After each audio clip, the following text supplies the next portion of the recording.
is that when you went to the Harris County DA's office? Yes, sir. That is when I joined the Harris County District Attorney's office. Okay, to be clear, that's the same Harris County District Attorney's office that Mr. Catani and Mr. Jordan work for, correct? Yes, sir. That is correct. All right.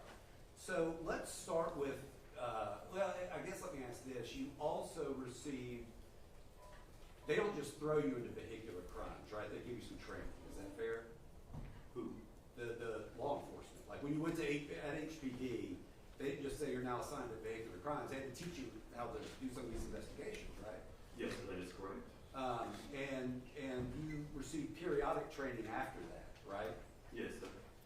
You also received training when you're at the Harris County DA's office. Yes, sir. And would it be, technology's always changing, right? Yes, sir. It is. So there's always a need to get updated training, right? Yes, sir. And you've been doing that. Yes, sir. All right, so how many years, ballpark, have you been doing crimes or investigating crimes regarding accident scenes? Since 2012.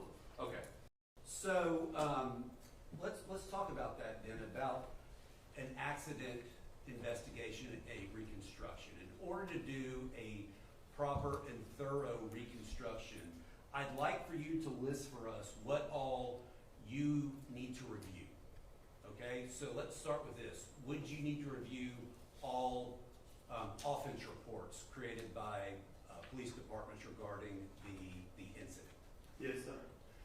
Would you need to review all crime scene unit reports regarding the incident? Yes, sir. I believe you stated yesterday witnesses are important, so you want to see all the witnesses there. Yes, sir. Now, when we're talking about witnesses, that's a little unique because witness testimony can vary, correct? Yes, sir. That is true. And in fact, witness testimony can vary in situations where someone's not lying, but they can be mistaken, right? Yes, sir. In fact, that happens all the time, doesn't it? Yes, sir. And you're trained in doing your investigation. You've got to look at the whole picture, correct? Yes, sir. And every witness statement that is made is something that needs to be given some consideration to at least evaluate what's accurate and what's not. Fair? That's typically what I do. Yes, sir. All right. And then at HP, you've got, what's that laser scanner called? The Leica RTC. Okay, that's advanced technology, but in one form or another, it's been around for a while, hasn't it? Yes, sir. And you had that at HPD when you were there in 2022. Yes. And you've had it, the Harris County District Attorney's Office has that same equipment, correct? No, sir. We do not own a Leica scanner. Okay, so when you use a Leica scanner in your duties with the Harris County DA's office, you're borrowing it from another agency? Yes, sir. I was. Okay. The Leica scanner is really good for measurements, right? Yes, sir. It is. But there's still some human input that comes into play, correct? It is. Yes, sir. For example, the reference points are not chosen by the scanner, but by the investigator. Fair? Yes, sir. So we talked. Is there anything that I did not cover? Well, I guess let me ask this: photographs. You want to see scene photographs, correct? Yes, sir. If there's a scene video, you want to review that? Yes, sir. Is there anything? And I promise it's a trick question. I want to make sure there's nothing I miss. Is there anything else that, in your ideal situation, and I get every situation is not ideal, okay, but in your ideal situation to do a reconstruction, is there anything else that I've not mentioned that you would really like to see? I would like to see all the photos, basically all the evidence that anybody's captured. I would like to see when I'm doing a reconstruction because it takes a totality to put something back together. All right. So, and in vehicle cases, and I'll visit with you in more detail about this in a minute, but are you familiar with the term electronic data recording? Yes, sir. That would be EDR. Yes, sir. And is that something that is sometimes referred to as a black box? Yes, sir. That is. And sometimes you can get information from electronic data recorder, sometimes you can't, right? Yes, sir. But if that's information that's available, it's certainly something that you want to review when doing your reconstruction. Fair? Yes, sir. So in this case, when were you asked to get involved? I would say probably about August of 2025. All right, so last month. Yes, sir. What were you given to review in this case? Excuse me. I was given the entire case file to just review. All right, so the case file, for what you reviewed, did that include the report regarding the shooting? I mean, just the original ORI from HPD? Yeah, when we say OR, you and me, we both know what that means, but so the jury understands, does OR mean offense report? Yes, sir. The original offense report. And police, as part of their duties, are required to make offense reports of what they're investigating, correct? Yes, sir, they are. All right, so if the jury hears OR, just know that means police report, right? Yes, sir. All right, so in this case, you had, because of the unique situation, there were two offense reports, right? Yes, sir. There was the report for the shooting, correct? Yes, sir. Then there was the report for the robbery. Yes, sir. And you reviewed both of those. Yes, sir. Now, there were also photographs that were taken by crime scene unit investigators, correct? Yes, sir. You reviewed all of those. Yes, sir. There was a crime scene video that was taken by a crime scene unit, correct? Yes, sir. You reviewed that. Yes, sir. All right. You had a testimony from Armando Alvarez. Did you review that? I think so. Yes, sir. Okay. And in that testimony and in your review of it, you're familiar with him stating at one point they were shooting at each other, correct? I don't recall that. Would you quibble with me about that being accurate? I can show it to you if you want. Could you show it to me, please? Sure. And while she's fine, Hannah, can you find that grand jury transcript?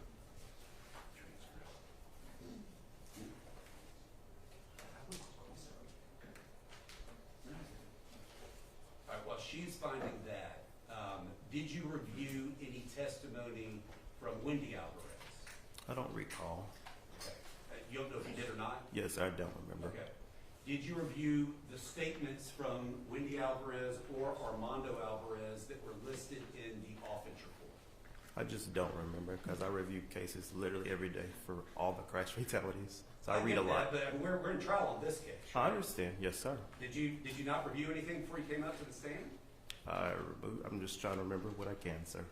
I understand, but I mean, this is my only time to be able to ask you questions on this, okay? So you don't remember if you based any of your opinions upon, in part, the statements made by the Alvarez family? I based my opinions on the photos that I took and the scene measurements that I took, sir. So you did not, this is sounding like I'm trying to trick you, but I'm not. I'm trying to understand. You did not take into account the statements that were made by the witnesses at the scene? I based my evidence on the videos and the photos that I took and the measurements that I took. So not, and reading the original report. okay. There were witness statements in the report, correct? Yes, sir. Did that go into your calculations? Did that go into the opinions that you made on this case? The only calculations that I made were from my Leica scan measurements where I clicked a point and then clicked another point, okay. sir.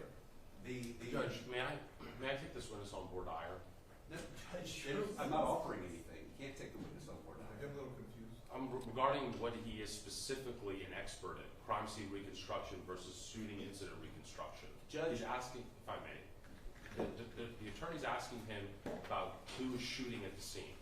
Mr. Bledsoe is a crime scene reconstructionist. That's what his testimony was yesterday, and that was the scope of his testimony yesterday. Keep it within the scope, please. no, with all due respect, Judge, this is not federal court. This is state court. We get to have open cross. You can ask him whatever question, you just keep it within the scope of his expertise. Well, Judge, may we approach? You may.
Yes, sir.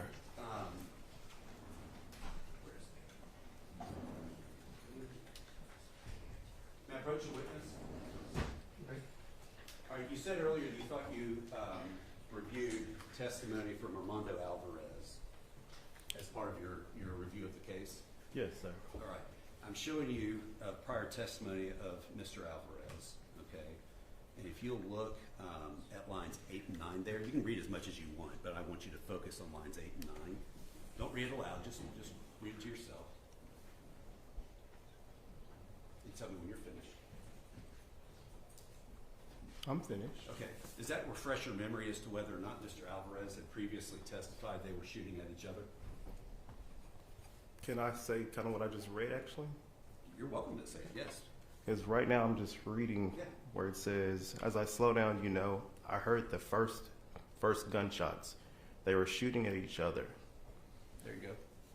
Does that say that? So did I miss something? Doesn't it say they were shooting at each other? Oh, it just says he heard it. He didn't see it visually with his eyes. Well, I don't want to play these games here. I mean, Okay. does it say they were shooting? They were shooting at each other. were shooting at each other. Did I misread that? No, not at all. Okay. Is that so hard to just agree with? No, sir. All right. So you reviewed the police report, correct? Yes, sir. And you stated when Mr. Katani was asking you questions that witness information is something that you have to take into account, right? Yes, sir, it is. And did you review the whole report? The offense report from HPD, I recall all of that. Yes, sir. Okay. And in that report, there were statements from the Alvarez, and when I say that, I mean Wendy and Armando Alvarez, correct? Yes, sir. There was a statement from my client's wife, correct? Yes, sir. There was a statement from my client, correct? Yes, sir. Okay, and you reviewed all of those, right?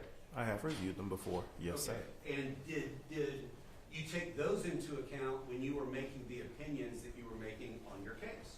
The only opinions I made, sir, was from the evidence that I took and based off the visual videos that you can see. Okay, so you did not take into account, I just wanted to understand if you took the witness testimony into account, yes or no? I always listen to and take it into account. And then as an investigator, you go through and you check and balance basically by reviewing video and putting everything together. Okay, so you are in the vehicular crimes unit at the DA's office, right? Yes, sir, I am. And that's a unit that probably has a little bit of overlap in this case because there are some vehicles involved. But when there are vehicle or crime scenes involving vehicles, y'all have a call-out schedule, don't you? Yes, sir. And that is where you will have sometimes a prosecutor or an investigator from the Harris County District Attorney's Office that will go out to the scene of the alleged crime, right? Yes, sir. And you go there while the police are there, correct? Yes, sir. And the reason you do that immediately is because looking at the crime scene quickly after it happened is important, correct? Yes, sir, it is. And you're going to get more, there's only so much information you can reconstruct. It's better to be on the scene. That's why they send you out there, right? Yes, sir. All right. Now, you were talking about one of the things that you do is read the roadway. You remember telling Mr. Katami that? Yes, sir.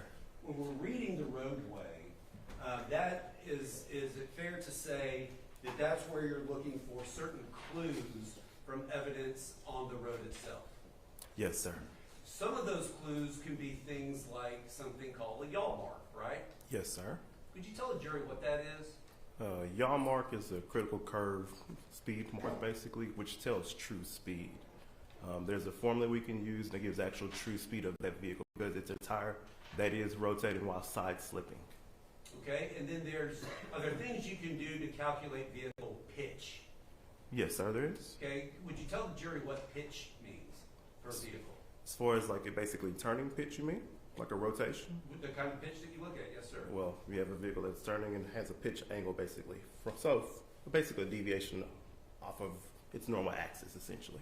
And those are things that you routinely look for when doing investigations involving vehicles, correct? Yes, sir. Why? It's part of our scene and evidence for vehicular crimes. It can Okay. tell you different things about those vehicles and what was happening. And the road itself, in addition to having marks, there could be other evidence you can see from the concrete on the road sometimes, correct? Yes, sir. For example, something simple, if there's a shooting, you can see, in some situations, you might be able to see a bullet where a bullet had hit the concrete, right? I mean, yes, sir. All right. Now, going back to the EDR, or the black box, Okay. that, Mr. Catania visited with you about that a little bit yesterday. That is kind of a data recorder for a vehicle, right? Yes, sir. It's attached to the airbag control module. But it also will, in certain circumstances, collect and retain other information about the vehicle, correct? Certain parameters of a vehicle. Each brand is different with it in the EDR world. Of course. The types of things, but you will routinely, in vehicle investigations, it's quite common for y'all to download the information from the black box, right? Yes, sir, it is. And y'all don't do that just to see if the airbag went off, do you? No, sir. You do that because it can give you information in certain cases, and I understand not all cases, but in certain cases like speed, correct? Yes, sir. It can sometimes tell you braking. Yes, sir. What other information can it give you? You can get speed, braking, steering input. Sometimes it can give you quantities on the driver's weight versus the person sitting in a passenger's seat. It tells you if the if the seatbelt was worn. It can tell you mileage that's on the vehicle itself. It can read that data as well. It's just a few things, you guys. So now those, and I understand that it varies by vehicle. Okay, I'm going to guess, since we're in Houston, Texas, you probably had some familiarity with the Ford F-250. Yes, sir. All right. So the Ford EDR will collect that information if there's an accident that's big enough to make the airbags deploy, right? Or an event-enabled signal sent, basically. Sure, but let's. I'm kind of starting in one place and I'm going to go somewhere else. I mean, we can agree if there's an accident, it's going to collect that information, right? If it's an accident that triggers an event, a minor accident like a 1 or 2 mile per hour bump you from behind, probably it's not going to actually enable. Fair. And that actually one of the things that triggers it to collect the information in certain circumstances. Have you ever heard the term delta V? Yes, sir. The instantaneous change in velocity. Yes, sir. Okay. And when there is a significant delta V, okay, a change in velocity, Yes, sir. that in some circumstances can trigger the electronic data recorder to record information even if there's not a wreck, right? Yes, sir. And create a non-deployment event is what it's actually called. Okay. And and then if that happens, you may be able to get some of the information like we talked about, right? Yes, sir. And you are aware in this case that at one point the brakes were slammed on this car, correct? This vehicle. Yes, sir. All right. And you're also aware there was never an attempt made to get any of the data from the Ford's black box, correct? Yes, sir. That technology completely existed to be able to do that in 2022, right? Yes, sir. It did. You were able to do that when you were at HPD. Yes, sir. Okay.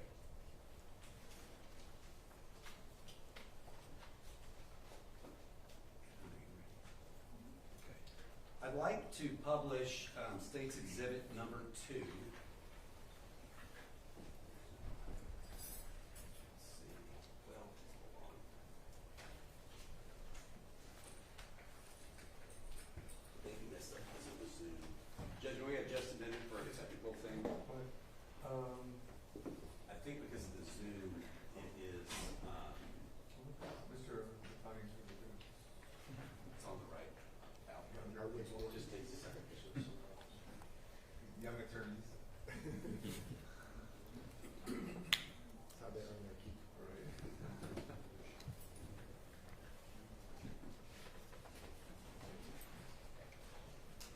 No, I'm not. switch to the TV?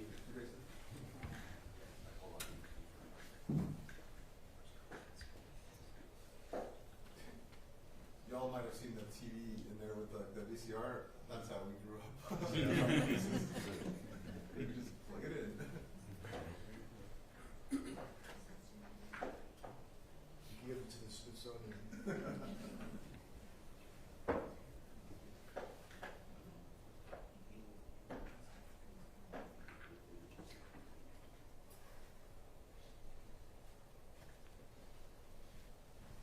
All right, I'm going to show you, we're looking at State's Exhibit, and it's 2, 3. And don't Sorry. touch that screen. So for the record, we're looking at State's Exhibit number 3. This is a video that you've certainly seen before, correct? Yes, sir, that is correct. Okay. Anna, can you play up until, may I approach the, Yes, sir, fine. there's something here? All right, stop.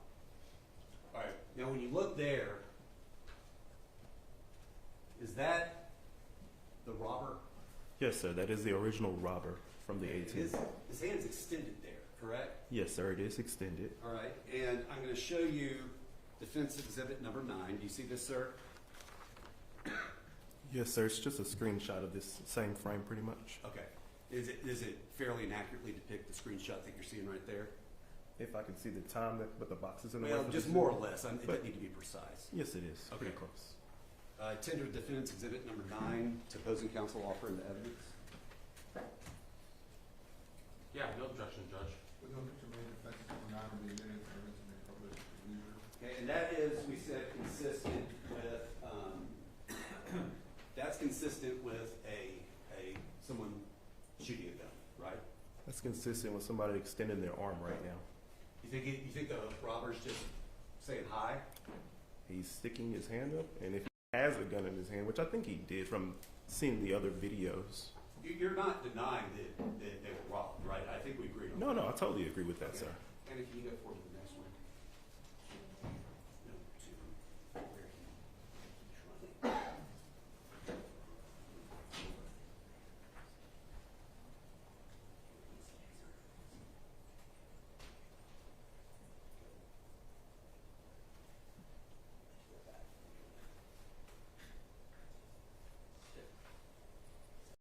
Yeah, and then we see the same thing over here, right? Got to catch it at the right spot. Yes, sir, he's sticking his arm up currently. Okay. Like that first one, correct? Yes, sir, it is.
We're seeing right here is the robbery itself, correct?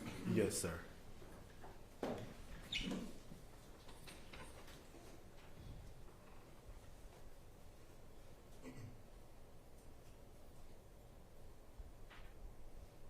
It's apparent to you there's a firearm involved in that, correct? Yes, sir, that is correct.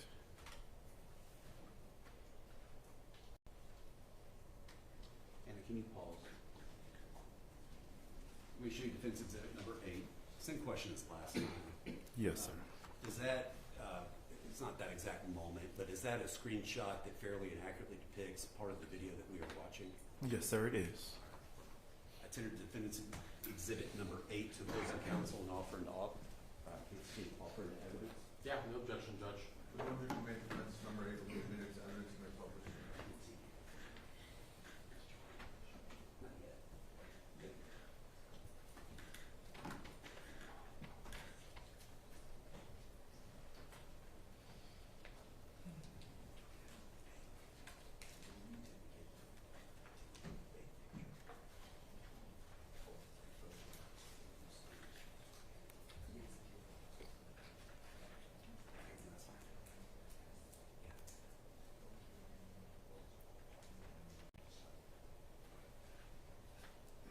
All right, that's good. Now go to the shooting.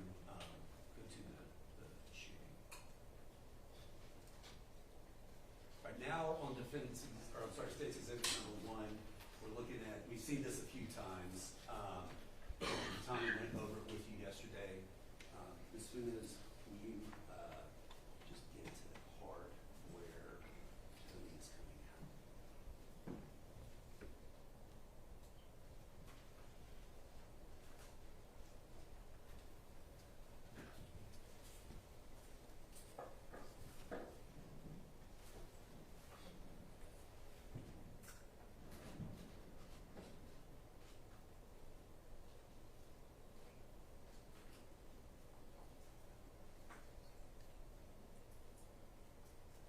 All right, and stop, please. Thank you. All right, so at this point, we went through this a little bit yesterday, right? Yes, sir. Okay, this is where Mr. Earls is firing his handgun, correct? Yes, sir, it is. All right, now, and there's a series, I think 3, does that sound right? 3 shots at that point before he goes into the grass? Yes, sir. Okay, now, I want to kind of dissect what we're saying this is and what we're saying it isn't. Are you giving any opinion as to whether any of those 3 shots were the one that went into the truck? No, sir, I'm not giving any opinion into that. Okay, do you know whether any of those 3 shots are the ones that went into the truck? I think from this point we can see 3 flashes basically in the grass of where it's hitting, if I'm not mistaken. Okay, so we can rule out those shots as being any that went into the truck, fair? I think that's fair, yes, sir. Okay, and then, Anna, can you go forward? And stop. All right, so we've got Mr. Earls over at that point, where it looks like from the angle, we've got the truck at this stage, but he, meaning Mr. Earls, is somewhere in this general area when he is firing at the truck, right? Yes, sir. All right, now when you were doing your measurements, you had no way to measure exactly where Mr. Earls would have been standing, fair? I just can't place his exact spot because of the pillars and how the camera's positioned. Yeah, and you weren't out there, so I mean, you don't know. I'm not fussing at you for this. I don't think it's possible to know. You don't know. You couldn't state precisely where he was standing when the shot was fired at the truck. Fair? Not from this camera. From the China Garden, you probably could have a better position of seeing where he's standing. Okay. Do you have any opinion as to exactly where he was standing when the shot was made that went into the truck? No, sir, I do not have an opinion. All right.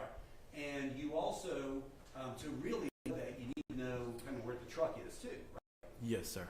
And while sometimes, a picture's worth 1,000 words, you've heard that saying, right? Yes, sir, I have. But a picture can sometimes be slightly misleading, can't it be? In some situations. Yes, sir. All right, for example, you can have something that may look like it's going straight because of camera angle, but it may actually not be going completely straight. That happens sometimes, right? Yes, sir. And you can have a situation when you're talking about a vehicle where when it brakes, I guess I'm going to use my hand here. Vehicle going straight, we kind of think of it as going at a 180-degree angle, right? Yes, when sir. it brakes, it's going to start pitching a little bit, isn't it? If you slam your brakes, you'd expect that. Okay, and then it's not unusual in situations where there's a highly chaotic, stressful traffic situation where someone might steer the wheel one way or another, right? That is possible, yes, sir. Okay, so those are the kinds of things that can affect the angle of a truck, okay, where on one angle on a camera it may look like it's completely flat and straight. There may be some slight variances depending upon the driver's reactions. Fair? That's kind of fair. I'm kind of confused by what you're saying. I'm confused too. Let me try that again. Okay. Where I'm trying to get at is we cannot make an assumption that that at the time that the truck was shot, it was at a level 180-degree angle. Right? I'm going to object again. 702, scope of his expertise. When the truck was struck, he's not a shooting reconstruction expert. Judge, he's a traffic vehicle crimes expert. So Earl, if you could answer the question, if you can. Okay, we can't. It's not safe to assume that the truck was at an even 180 degrees at the time that it was fired upon. Correct? I don't know exactly at which point and which bullet we're talking about. I mean, at the point where the truck was shot. yes, sir. Okay, you get me with there, right? I don't know exactly which one of these shots it was struck. I have That's no not clue. my question. That's not my question. You're thinking I'm making this more complicated than I am. Okay, at the point the truck was shot, let's start with that. You understand the truck was shot. Yes, sir. I'm aware of that. Okay, you're not able to say, because this could be important later. It may not be important with you, but it may be important later. You're not able to say one way or another if the truck was at a perfect 180-degree angle or if it may have been at a slight angle due to brakes being slammed, acceleration, or steering, correct? I am not able to say no, sir. Yeah.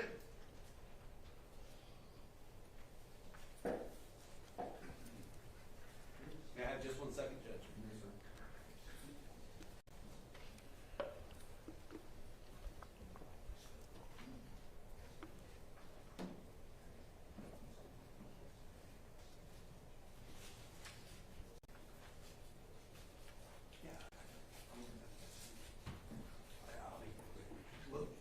Let me ask this very directly.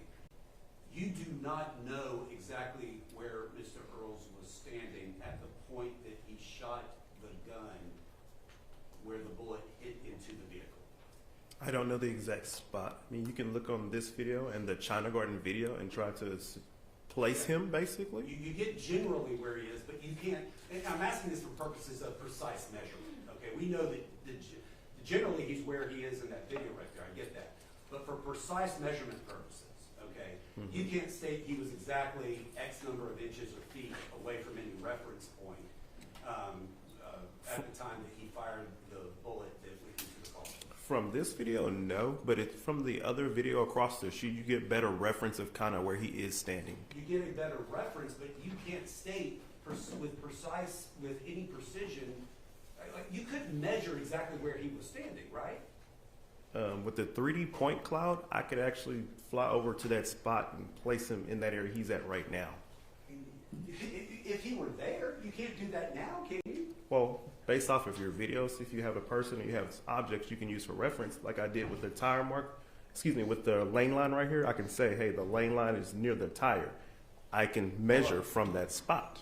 I get that. You don't know where he was standing when he fired the bullet that went into the truck. Correct? I don't know which bullet is exactly, no, sir. Okay, so because of that, you can't state that you can measure exactly where he was standing when the bullet was fired that hit the truck, right? By using the videos This of is yes all or the no. videos? Do me a favor, Mr. McLeese, you're speaking over him.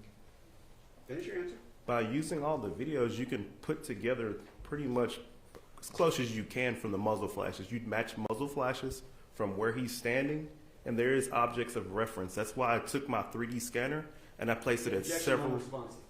The non-responsive part is going to be objected to. It's going to be sustained. Please answer just the question. Yes, sir. Here's what I get that you not want to answer this, okay? But you don't know precisely, you cannot state to this jury precisely where Mr. Earls was standing as we're in here right now. You, okay, investigator Bledsoe, Yes, sir. cannot state with any precision where Mr. Earls was standing when he fired the bullet that went into the truck. Yes or no? No, sir. I don't know. Thank you.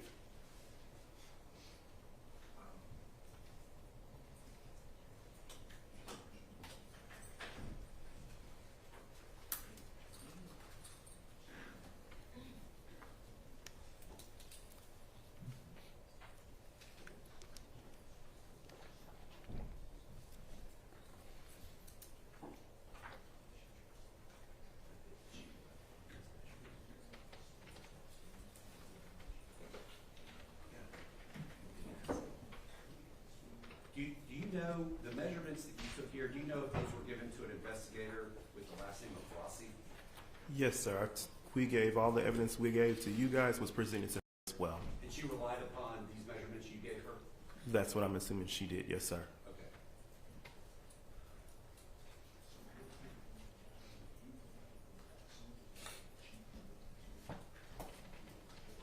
Yeah, you provided the data that she then used to generate whatever she's going to use in her testimony. Yes, sir. Excuse me.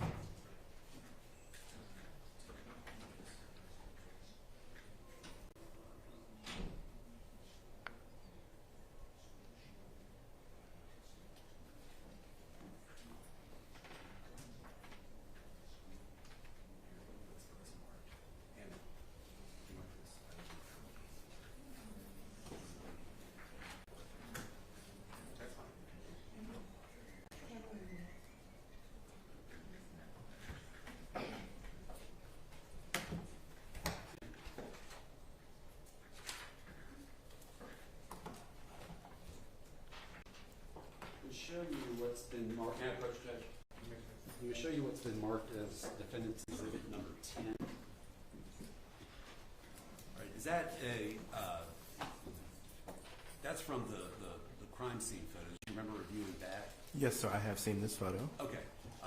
And it is one of the crime scene photos that was provided to you for your review that you used to help in the totality to make your opinion, right? Yes, sir. Thank you.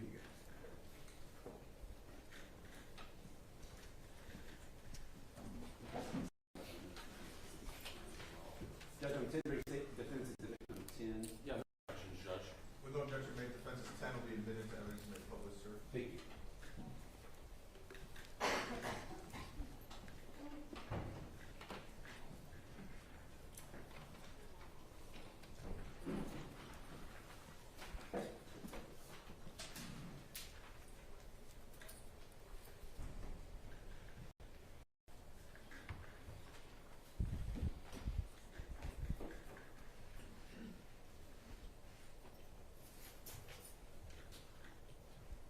All right, at some point, this, Mr. Alvarez's truck, I guess something happened here. The brakes were smashed, or it accelerated, or it turned, but it did something that was enough of a force to make all of the, or a lot of the stuff that was in the bed of his truck fall out, right? Yes, sir.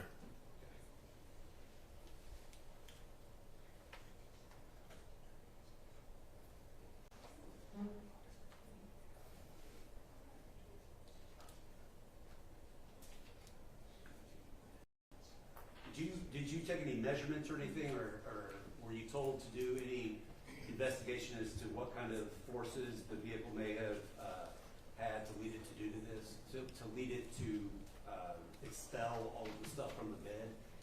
No, sir, but reviewing the video, it was a hard acceleration that caused it to come out. Judge, I'll pass the witness. At this time, the state would offer state's exhibit number 5.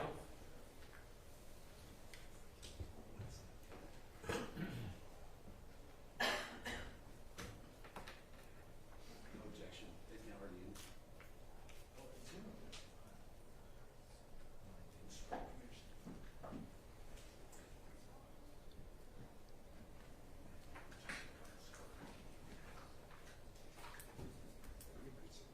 Oh, okay, I see what you're saying. Yeah, Do you have any objections to state number 5? No. With no objection made, defense 5 will be admitted to evidence made public, sir. Judge, state's exhibit number 5, just for purposes of the record, I apologize.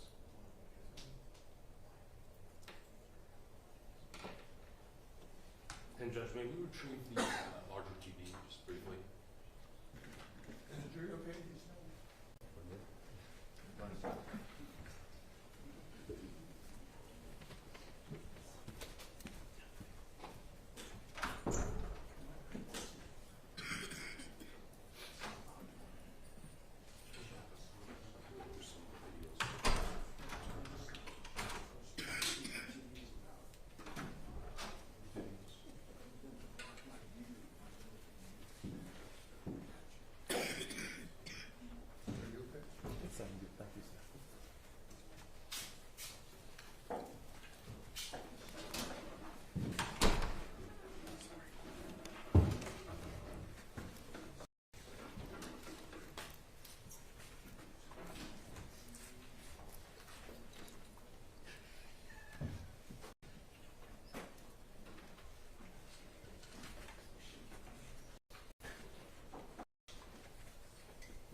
Officer Lana?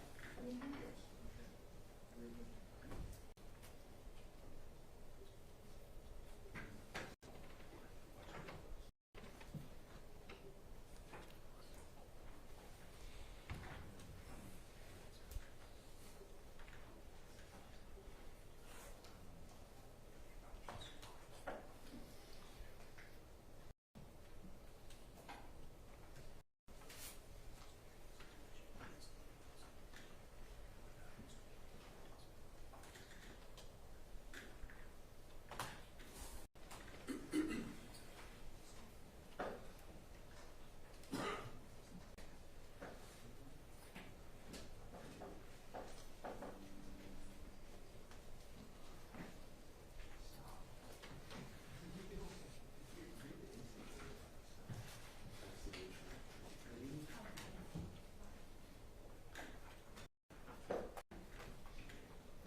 Investigator Bledsoe, I'm going to play State's Exhibit number 5. Yes, sir. When we're done, I'm going to ask you how many gunshots we hear, okay? Yes, sir.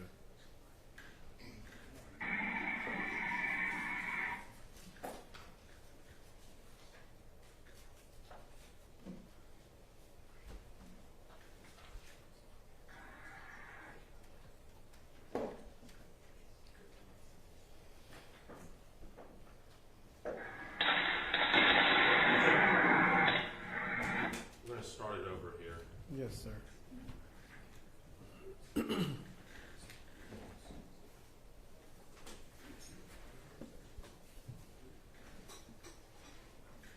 Officer Bledsoe, you're a certified peace officer in the state of Texas, correct? Yes, sir. That's correct. As part of your annual training, do you undergo trainings regarding the uses of firearms? Yes, sir. We do.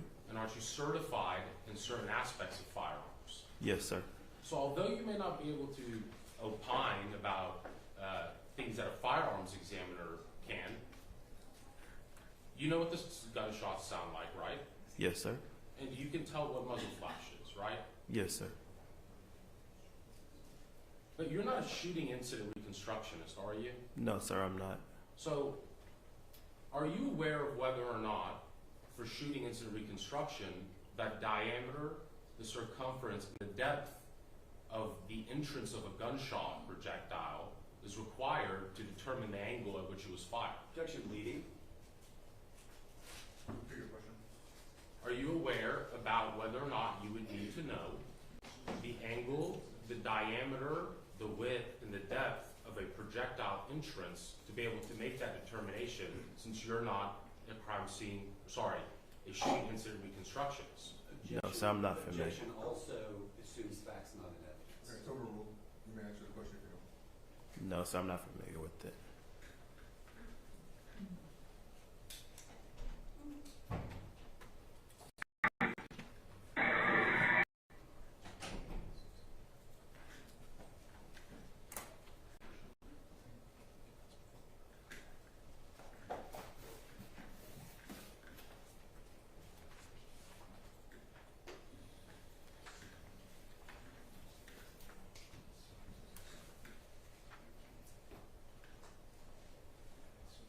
I'm just going to show you a larger version of State's Exhibit number 85, okay? Yes, sir. So right here we have the Chase Bank, correct? Yes, sir. So 149 Winkler, would it be fair to say that that's over here, that's over here as it pertains to the camera that we're viewing right now in State's Exhibit number 5? Yes, sir. So about a block or two away. Definitely. Yes, sir. And that's the video that we're viewing now. Yes, sir. It is.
able to make out the make and model of the car you just saw screeching across State's Exhibit number 5?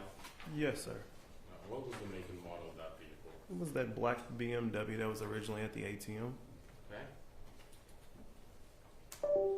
I'm now going to show you State's Exhibit number 1, the chase surveillance bank video. Oh, and I apologize. The question, how many shots were there? I counted 10. I think I heard 10. 10 sounds consistent with gunfire shots. Would that be fair to Objection say? leading. Please don't lead the witness. Would it be fair to say that that's how many you heard? Yes, sir. Objection leading. Mr. Morose.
What do we see there? A muzzle flash.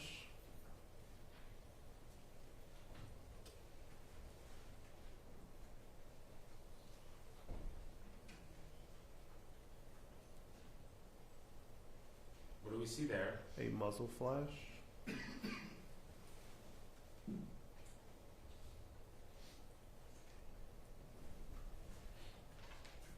What do we see there? A muzzle flash.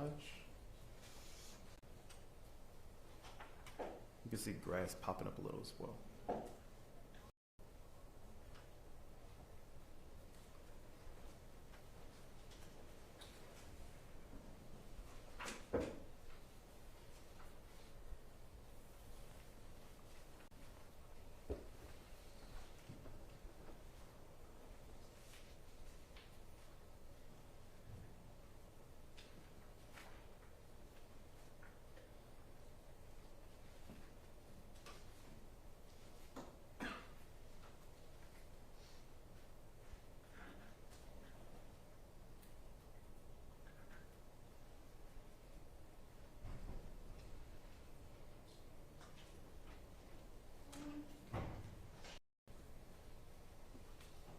What do we see there?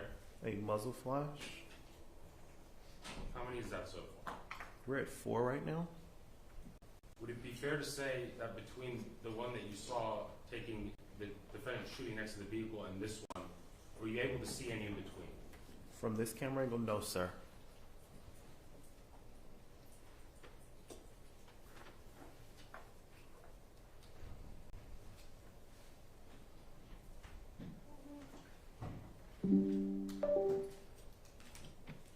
I'm now going to publish State's Exhibit number 3 with the court's permission.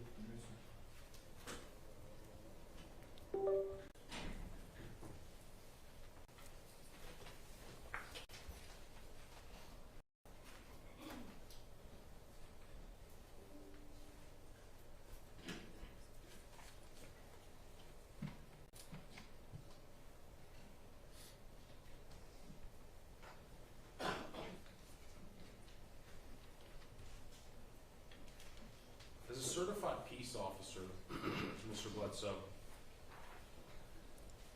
When a person extends their arm up, are you able to tell whether or not they're actually shooting a gun? With defendant Earls, you can see the muzzle flash, so that's a good indicator of the muzzle flash.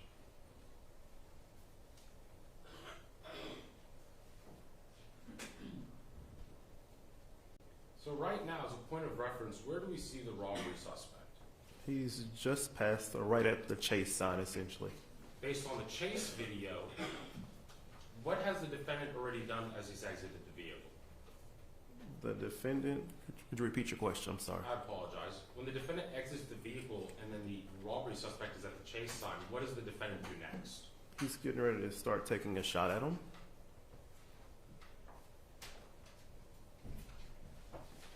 As the defendant crosses into the grassy area, how many times has the defendant already shot? Based on the chase video. Right now we're at about 2, I'm assuming.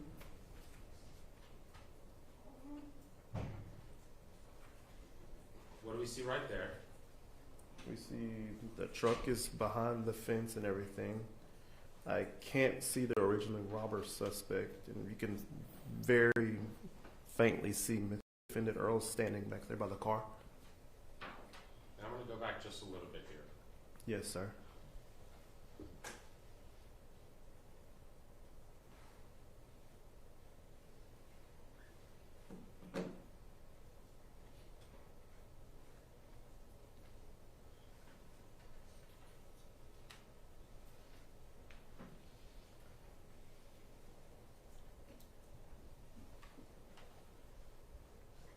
What do we see right there? Mr. Earls is standing in that area now, where you just kind of had your mouse hovering, and then the truck is basically still just behind the fence line right here. And so at this point, if we're looking back at State's Exhibit number 1, the chase video, and we're shifting to this video, would it be, you tell me, is it more clear in this video or the chase video as it pertains to the other muzzle flashes you see from the defendant's gun? Objection, Your Honor, I don't understand what that means. Convoluted question. You understand the question? I think I know what he's trying to say. I'll just rephrase, Judge. Mr. Bledsoe, as it pertains to the muzzle flash that occurs after the first 5 or 4 that we saw in the chase video, what video best depicts the muzzle flash? The 226 Winkler video or the chase video? The chase video shows defendant Earls' shots, and if there was a shot by the robbery suspect, we'd be able to see it a lot better on this angle. And I want to direct your attention to Mr. Earls over here in State's Exhibit number 3.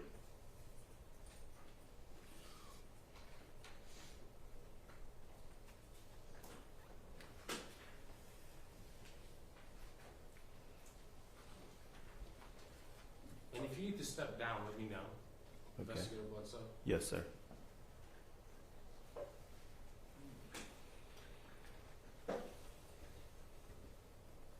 What do we see right there? I just saw a muzzle flash again. Okay, what number is that so far? That would be, I think we're at 4 right now for combining the 2 videos. 5, 6,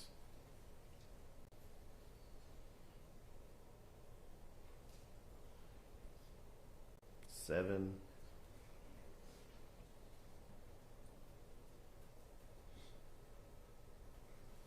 Would you agree with me that as it pertains to, and you tell me, are you more qualified to analyze surveillance video and digital evidence, or a digital evidence for an investigator?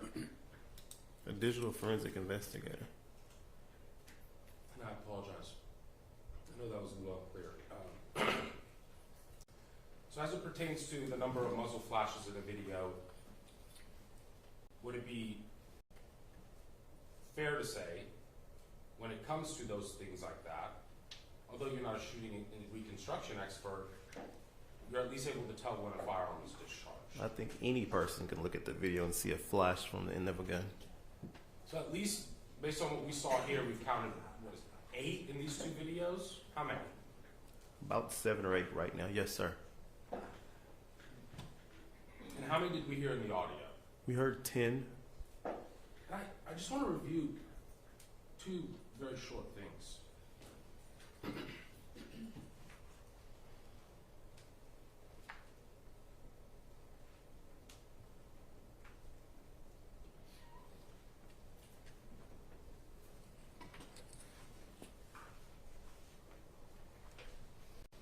I'm going to go frame by frame here. This is that same still that they showed you. Remember that? Yes, sir, it is. Do you see any muzzle flash there? No, sir, I do not see a muzzle flash. We're going to go back over here now.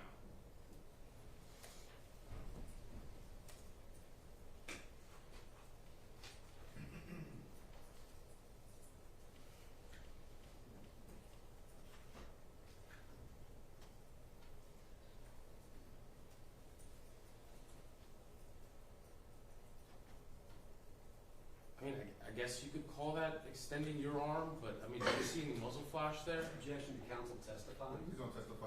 Do we see any muzzle flash there? With him extending his arm right now, no, sir, I do not see a muzzle flash. I want to talk to you about what a black box is. You tell us, since you're the Reconstruction expert, what is a black box? So the black box in vehicles today, you guys, is your airbag control module. Basically, it's a life-saving procedure for you. So basically, you're involved in a crash. There's an algorithm enabled. So something inside of the car. It's like an accelerometer in your phone, basically. It's saying, oh crap, something's happening with this car. Let's deploy airbags and save lives. So those events are happening in between 0 to 300 milliseconds is when those airbags are deployed, essentially. It's built to save your life, basically. And, you know, as a shooting reconstruction, as a vehicular crimes reconstruction expert, do you always get the black box from a vehicle after an incident's occurred? No, sir. Sometimes they're damaged for how severe some of our crashes are. Sometimes an event is just not triggered. Sometimes you have older vehicles that have been involved in crashes and crappy companies don't replace that module so it doesn't deploy the airbag to save your lives. There's several things that can cause it not to deploy. That drone that you used to capture some of the state's exhibits that you testified to yesterday. Yes, Do sir. you have that with you? Yes, sir, I do. Can you show us what it looks like? Yes, sir.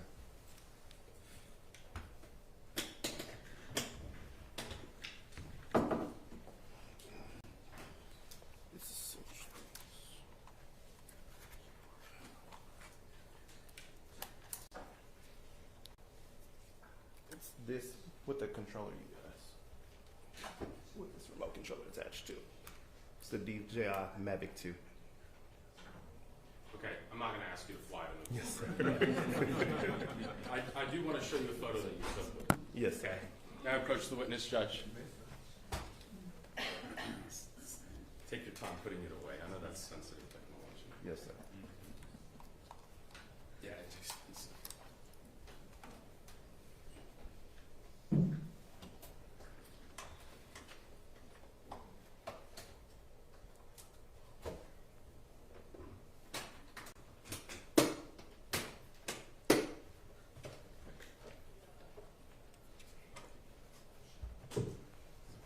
I'm going to show you State's Exhibit number 79. Is that a still from the video that we watched yesterday? Yes, sir, it is. Okay, and it's a fair and accurate still from the video that was captured by your drone already introduced into evidence. Yes, sir, it is.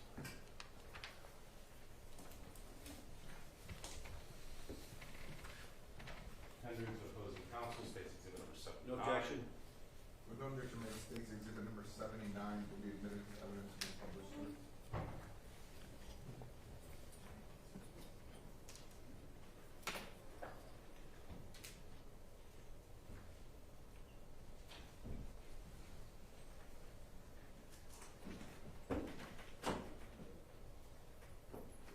Mr. Bledsoe, Yes, sir. is that you right there?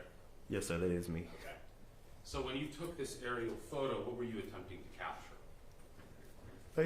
Basically trying to just capture the layout of the entire scene from an overhead standpoint. Just kind of like a top-down view showing where the Chase Bank is, the entrances and exits to this ATM, The street itself, stuff like that. Pass the witness, Your Honor. Defense.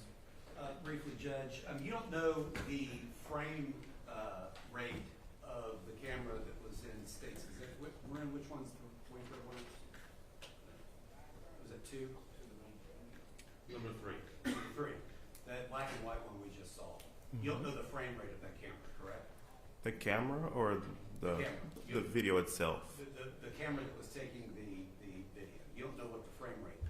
You could click properties and actually get the frame rate. Do you know the frame rate? Offhand for that video, no, sir. Thank you. Okay. See, it's not hard. Do you know the aperture of that camera? Do you? No, sir, I do not. And we talked about muzzle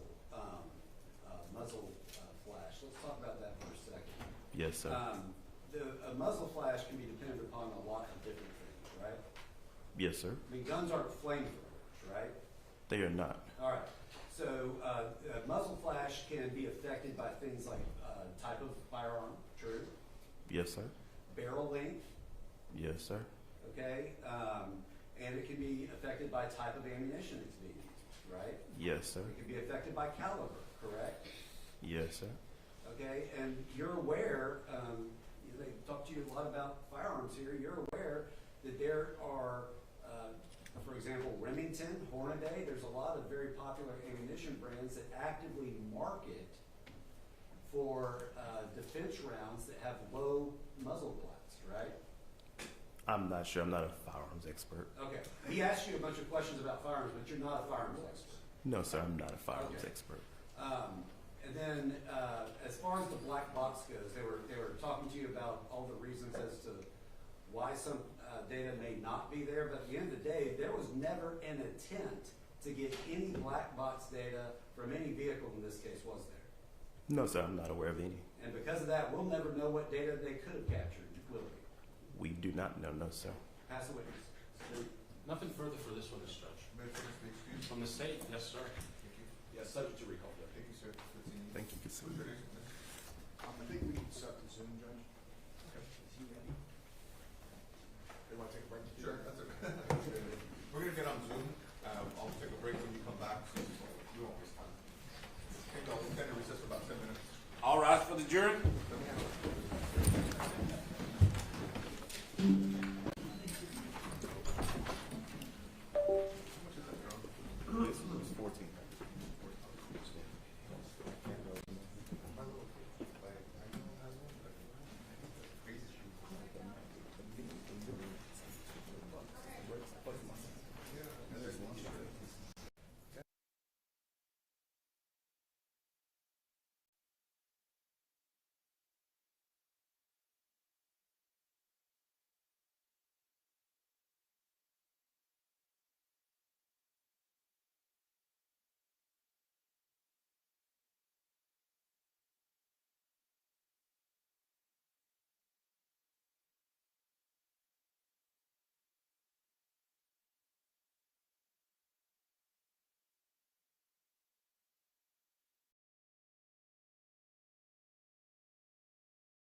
see, Judge, I want to give the firearm, which is State's Exhibit 120 to Sam.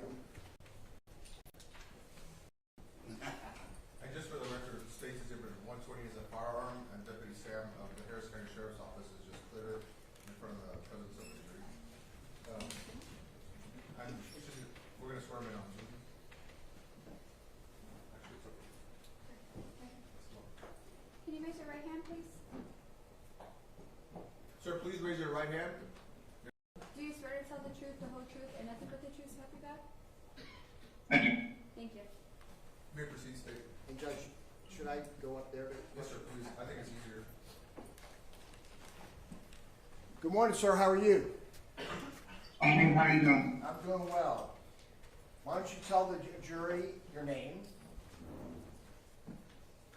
I'm Officer Nicholas Plummer.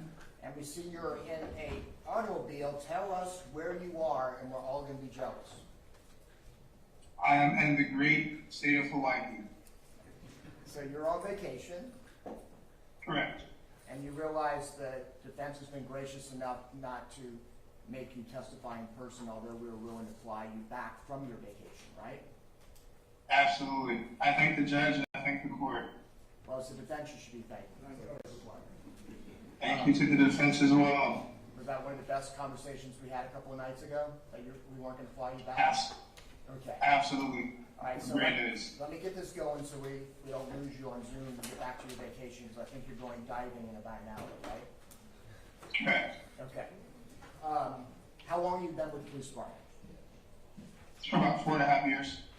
And prior to that, what did you do? I graduated from college, Texas A&M Kingsville. And not only that, you played football for him, correct? Yes, sir. Okay. And at the time, on February 14, 2022, how long had you been on the force? I believe at that time it was almost 2 years. Okay. And now, we did send you your offense report supplement, and did you receive it? Yes, sir. Okay. Now, that evening, sir, were you asked to go to a particular location where a robbery victim as well as the suspect was at? Yes, sir. Okay. And was that Tony D. Earls? Yes, sir. Now, when you got there, was he there on scene? Correct. And was he cooperative? Yes. And did you or another officer ask him where the firearm was, and he voluntarily said where it was? Yes. And did you go and retrieve the firearm yourself?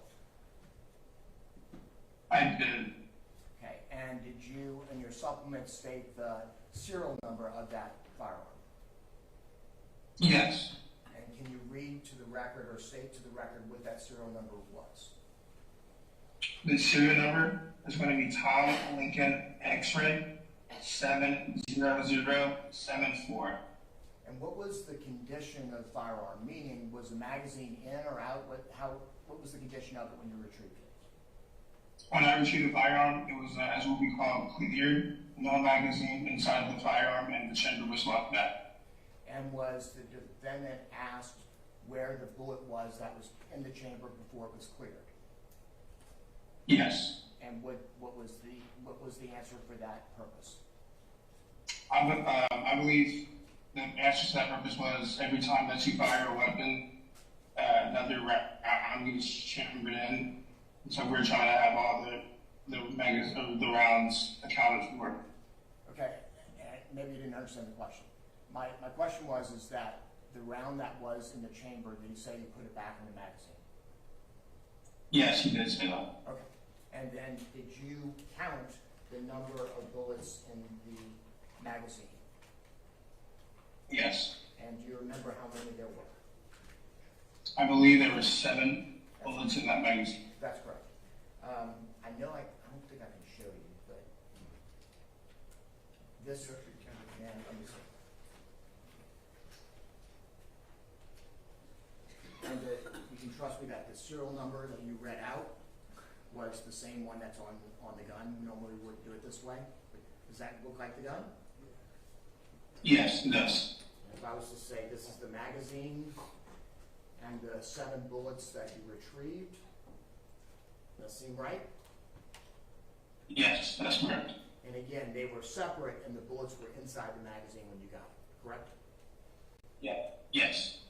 All right, this time State Auditor states 120, 121, and 122 to press. Yeah, it seems these judge, no objection to those exhibits. With no objection made, states 120, 121, and 122 will be admitted to evidence in a published record. Thank you.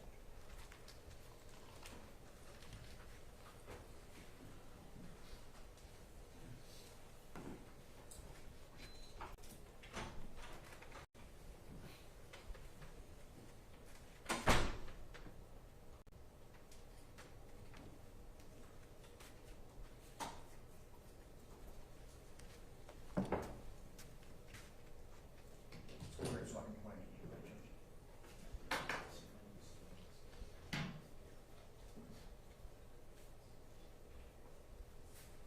And officer, do you remember the capacity, I can show it to you, of the magazine that you recovered? I don't know if you can see that. I believe it was 12 rounds. Very good. You're correct. And with that, Judge, because I don't think you can see the whole courtroom. Mr. Marquis has to come up here if you have any, or whoever's taking the witness, I apologize. I was going to have him identify the defendant, but You can move this too. I don't know. I'm going to have y'all can. Can't hear you. I don't see it here. Yeah, that's fine. Okay. They're going to stipulate to identification that you got it from him, okay? So with that, I pass the witness, and thank you so much, officer. We appreciate it. Thank you. Mr. Marquis, you might have to stand up here to be on the. Yes, sir. Officer, thank you for joining us via Zoom. I'm going to make this quick so you can get back to being in a much better place than any of us are. So that night when you went to see Mr. Earls, I think this was already established. I just want to make sure we're clear. He was completely cooperative, correct? Yes, that's correct. And he already had the firearm in a safe condition for you to retrieve, correct? Correct. And he voluntarily went with you to get transported to give a statement, correct? Yes.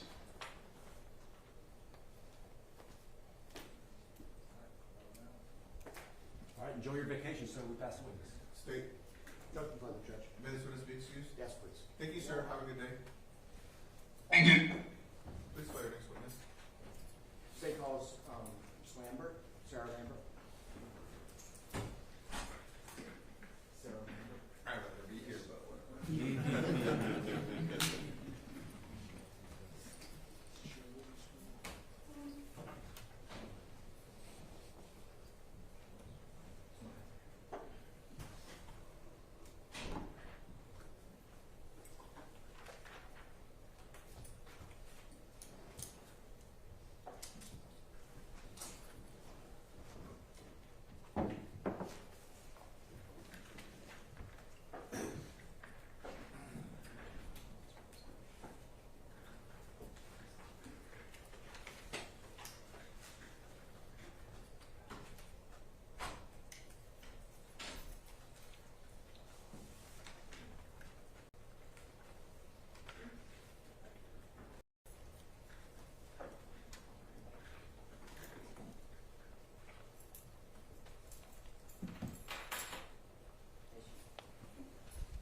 Can you raise your right hand, please? Do you swear to tell the truth, the whole truth, and nothing but the truth, so help you God? Yes, ma'am. Thank you. Please take a seat. If you can do here, speak loud and slow, roll up your chair. If Ms. Wilshire is ever looking at you, that means you're speaking too fast. State, you may proceed. Thank you, Your Honor.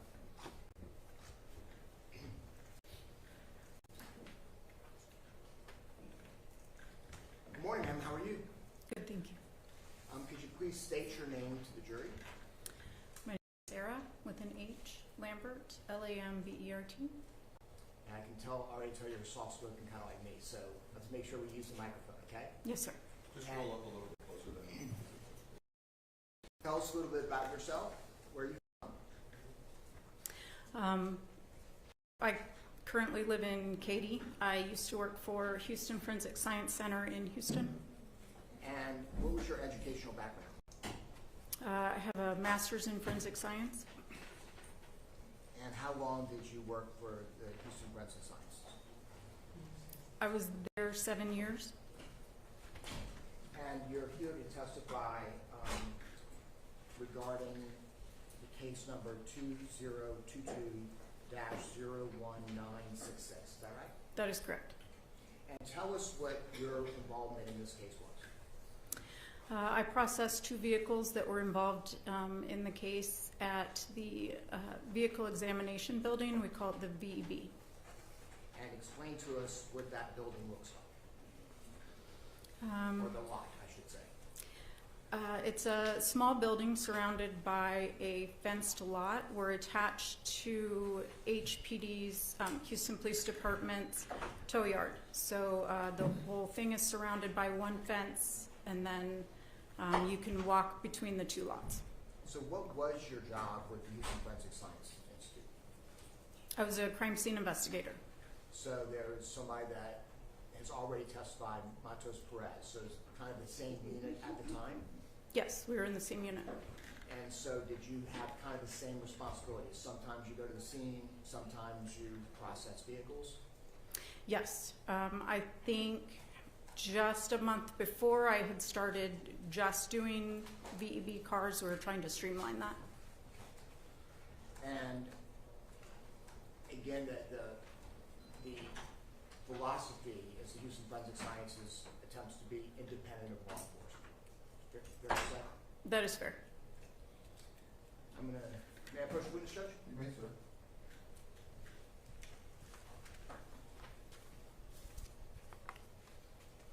I'm going to show you States Exhibits 124, 125, 126, 7,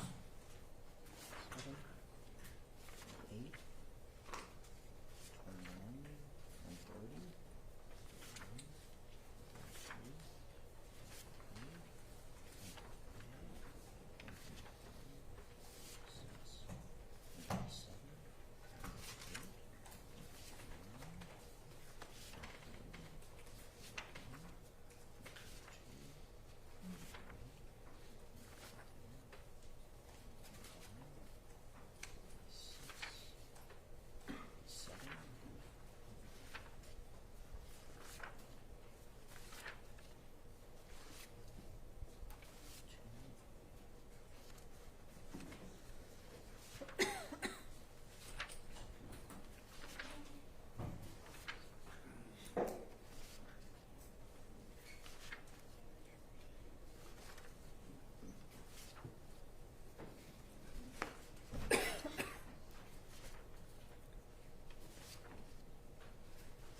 First of all, I've shown you states 124 through 172. How do you recognize those?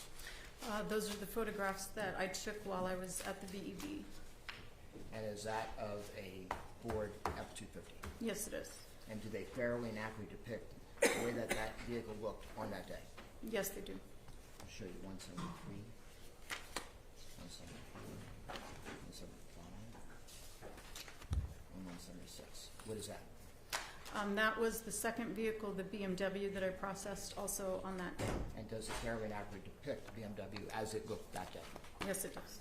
All right, this time state officer 124 through 176. 124 to 176. Judge, I'm gonna need a minute, I think that's like 50 pages.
paperwork, obviously this is a picture of the front of the vehicle that you processed. Is that accurate? That is correct. Okay.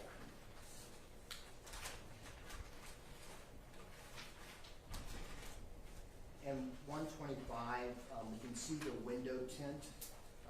Was it rather dark compared to most window tints? Yes, it was. We're going to 126. Can you explain to us what this is? Yes, that is the exterior rear passenger door. That's going to be the window and the window trim just above the door handle.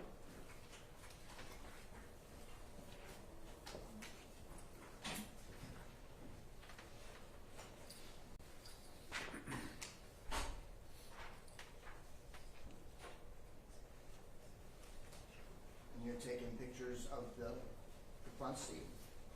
Correct. So, while you're at Houston Forensic Sciences and you're processing a vehicle, is it somewhat like the crime scene that when you're taking photos, you're taking every angle, every part of the vehicle just to document it?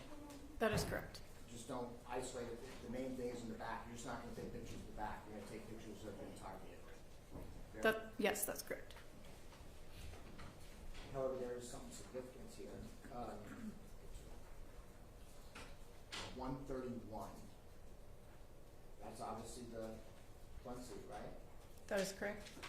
And does 132 show us anything in this case? In this picture? I believe this would be the driver's seat and the driver's floor. Okay. And 133.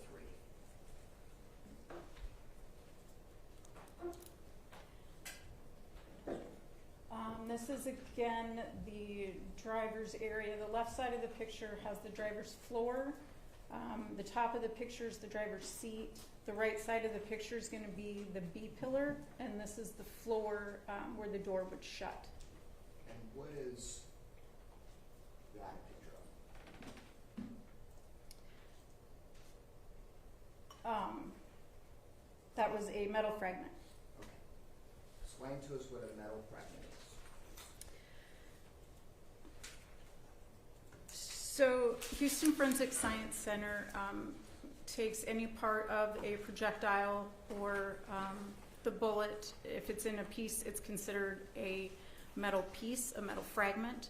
I believe that one was copper in color, and it looked like, excuse me, a copper jacket. And we go closer up. This is 134. And now I'm going to show you 135. What is 135? That's just a closer view of the metal fragment. Now, first witness check.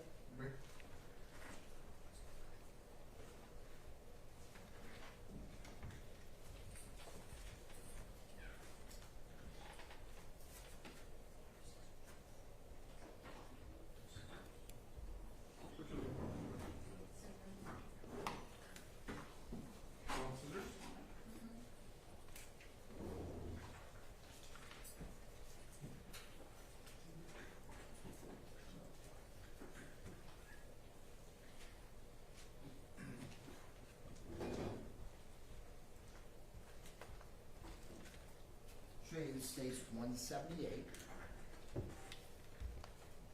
You recognize it?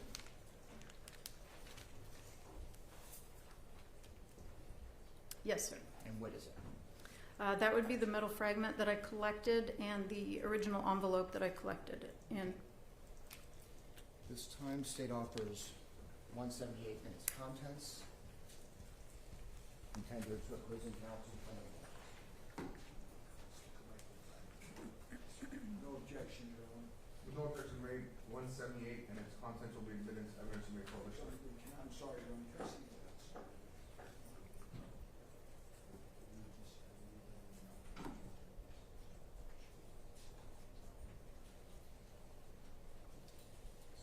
No objection, Your Honor. 178 will be admitted as evidence.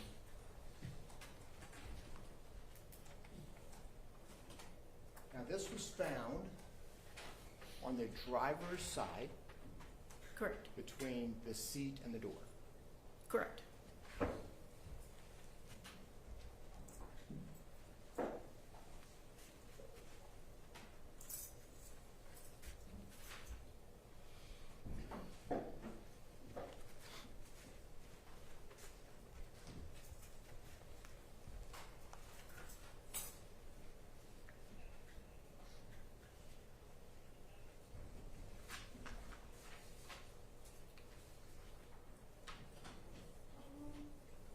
Number 7.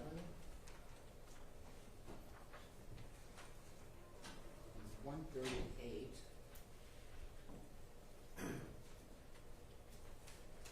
Now this is which door? This is the interior rear driver's door window. So we're in the rear side behind the driver's seat. Correct. And this is the window. Now, we notice some specks or whatever that is. Can you explain what that possibly could be? Those were defects to the tint in the window on the inside of the window. So something had hit and tore the tint, and then also those were just very small defects in the glass. Okay. So it's defects or damage to the actual tint, not necessarily the glass. Is that fair? Yes. Okay. Now, I know you're not allowed to offer opinions and things of that nature, but what in the past have you seen when you're processing a vehicle that would cause something like this? That's very consistent in vehicles when there's an impact on the opposite side. So it could be an impact from somebody smashing the window or shooting a window or a car accident. It's consistent with debris flying through and hitting the window. And I'm showed 139. Claire's kind of out, but is that just a closer look at it? Correct. And then 140. So this is the defect you're talking about. Correct. Now, did you take any samples or anything like that, or scrapings or anything? No, I did not. 141 and 142. All the same window. Correct.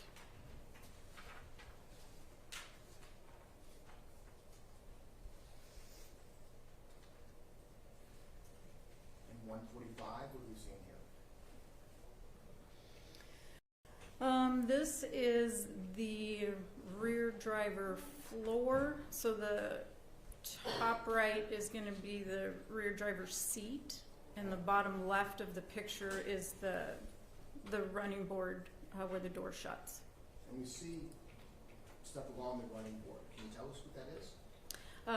Those are various pieces of debris. Some are little pieces of glass. Some are unknown. And then on the left side, there was one more metal fragment, almost a boomerang shape. And is this a better picture of it in 146? That is. It is. Yes, it is.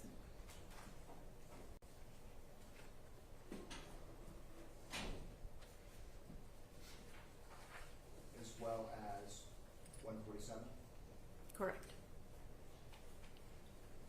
Adverse wind shut, Mr.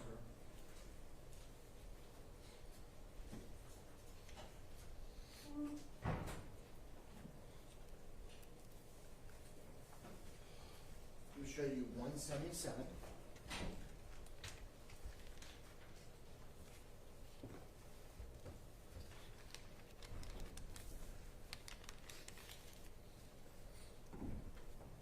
And what is that? That would be the metal fragment as well as the original envelope it was in. And I should have asked you this before. How do you know that it's the same fragment that you collected? Well, by appearance, it appears the same, as well as this is my envelope, my handwriting, and my seal. So I'm assuming that what I turned in was still in it. Okay. This time, State offers 177 after tendering to opposing counsel for no objections. I just need a second. Let's see what that's.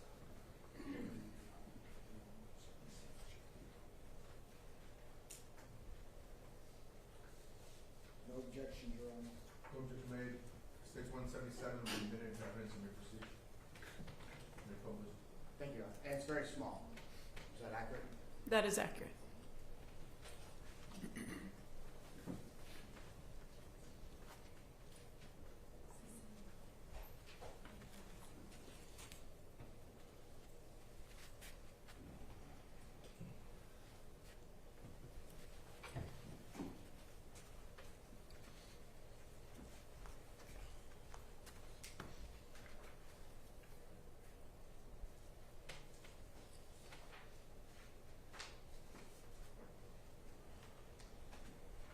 In 149,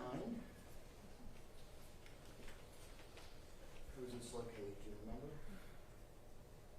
This was on the rear driver's seat.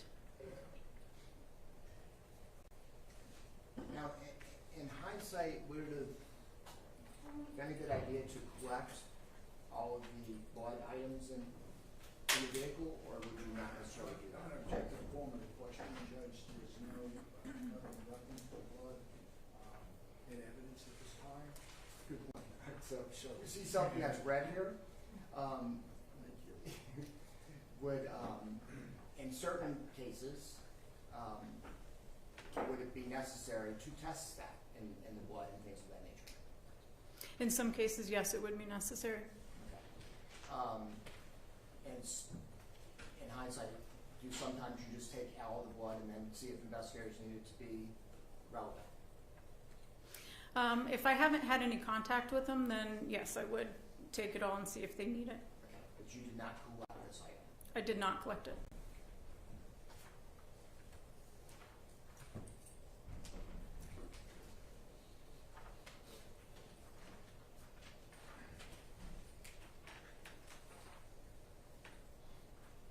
To show you 151, and where is this located? This is I believe it's the center between the rear passenger and rear driver seat. Now, at first it looks like it's just a jacket, but there's an item here. And what is that we're looking at? That's the door lock that I believe used to be on the rear passenger door.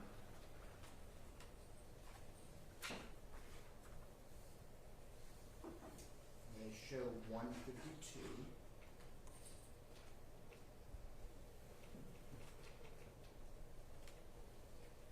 And what are we seeing in 152? This should be the rear passenger seat and the rear passenger door closed. So when you said it appears to be consistent with the top of the lock, is this the lock you're referring to? That is the one. So now let's look at some close-ups of the top of that lock. This is 153. And you held your hand in 154, is that right? That is correct.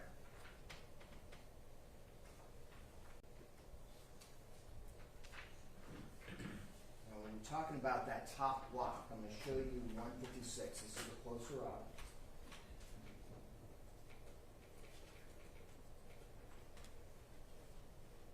And is that what you're referring to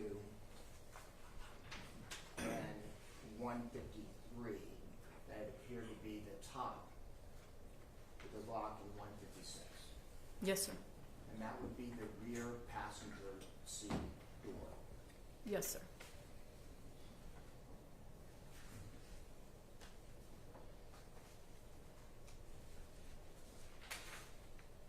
And this is 157. You see a bit of a buckle here. Is that right? Yes, sir. And then I believe in 158, you're taking a picture of another one of the locks that was still intact to show us. Is that accurate? Yes, sir. This should be the rear driver that was intact.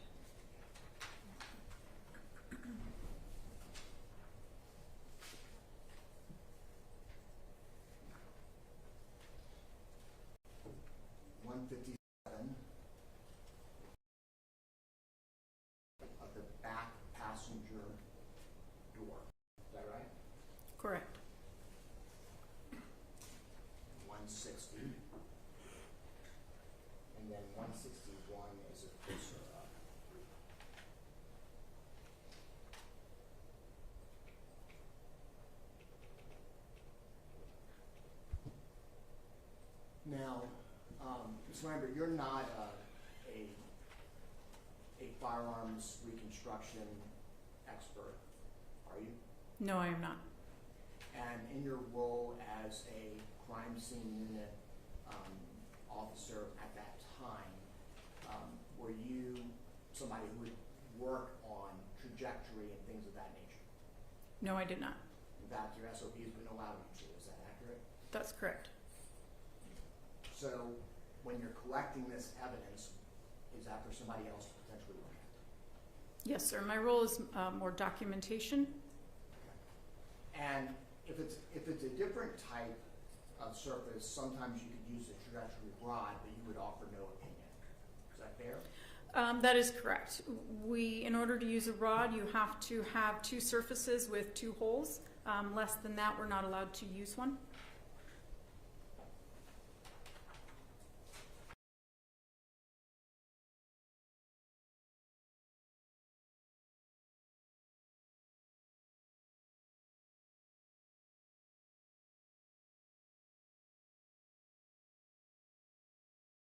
It's 164. Tell us what's going on here. Why are you documenting this? This is just a close-up of where I believe the projectile entered. It's showing you the window glass that's broken as well as the tint bending inward. There is a bit of a hump like a hill, and that often is consistent with something traveling through there. And I was just showing a close-up of what I believe shows what happened in the angles. And to the best of what you can testify to, explain to us why you think this is what happened and why this picture is relevant. Well, when a projectile goes through the window, the tint pushes out and often stays out. It's got that like a glass powder coating, and it stays in that position. It's right in front of where the door lock was that I found on the opposite side of the vehicle. So I would say the pressure and the contact broke that lock and sent it to the other side of the vehicle. Because I can't do anything with angles or trajectory, I was hoping that the photographs that I took would also show that. So it's fair to say, in your limited capacity of documenting and retrieving evidence, you're basically seeing something yourself and you're basically documenting as best you can for someone else to potentially look at. Correct. Then in 165, what are we looking at there? This is the same area but from the outside. And 166? The same area on the inside.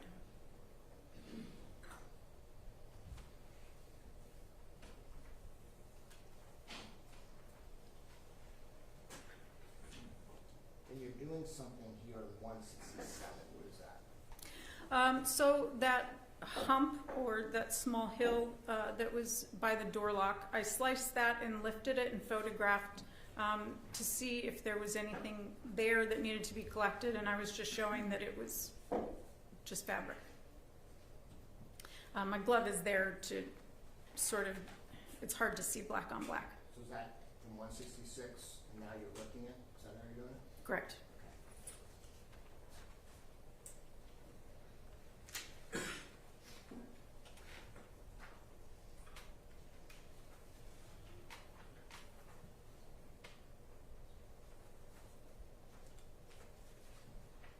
In the back passenger seat.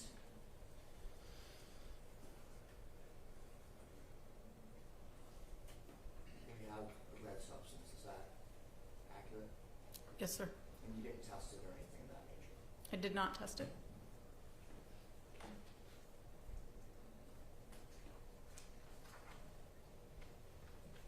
Now in 171, did you notice anything at all in this one? Or you're just taking a picture?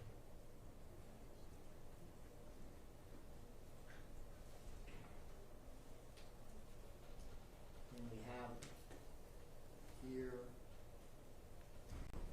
there is nothing for here. yeah, no, that, it's just a documentation.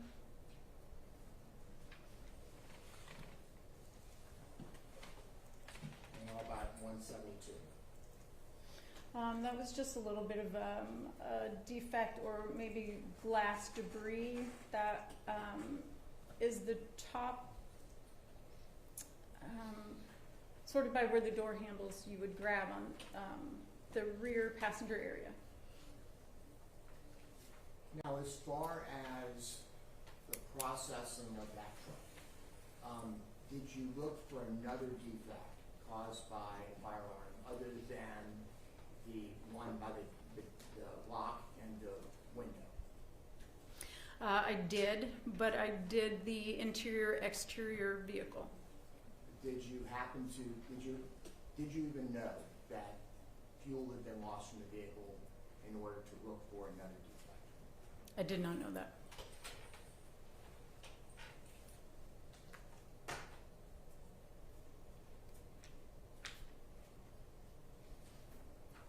And now I'll show you 173. This is a different vehicle. Did you process this vehicle as well?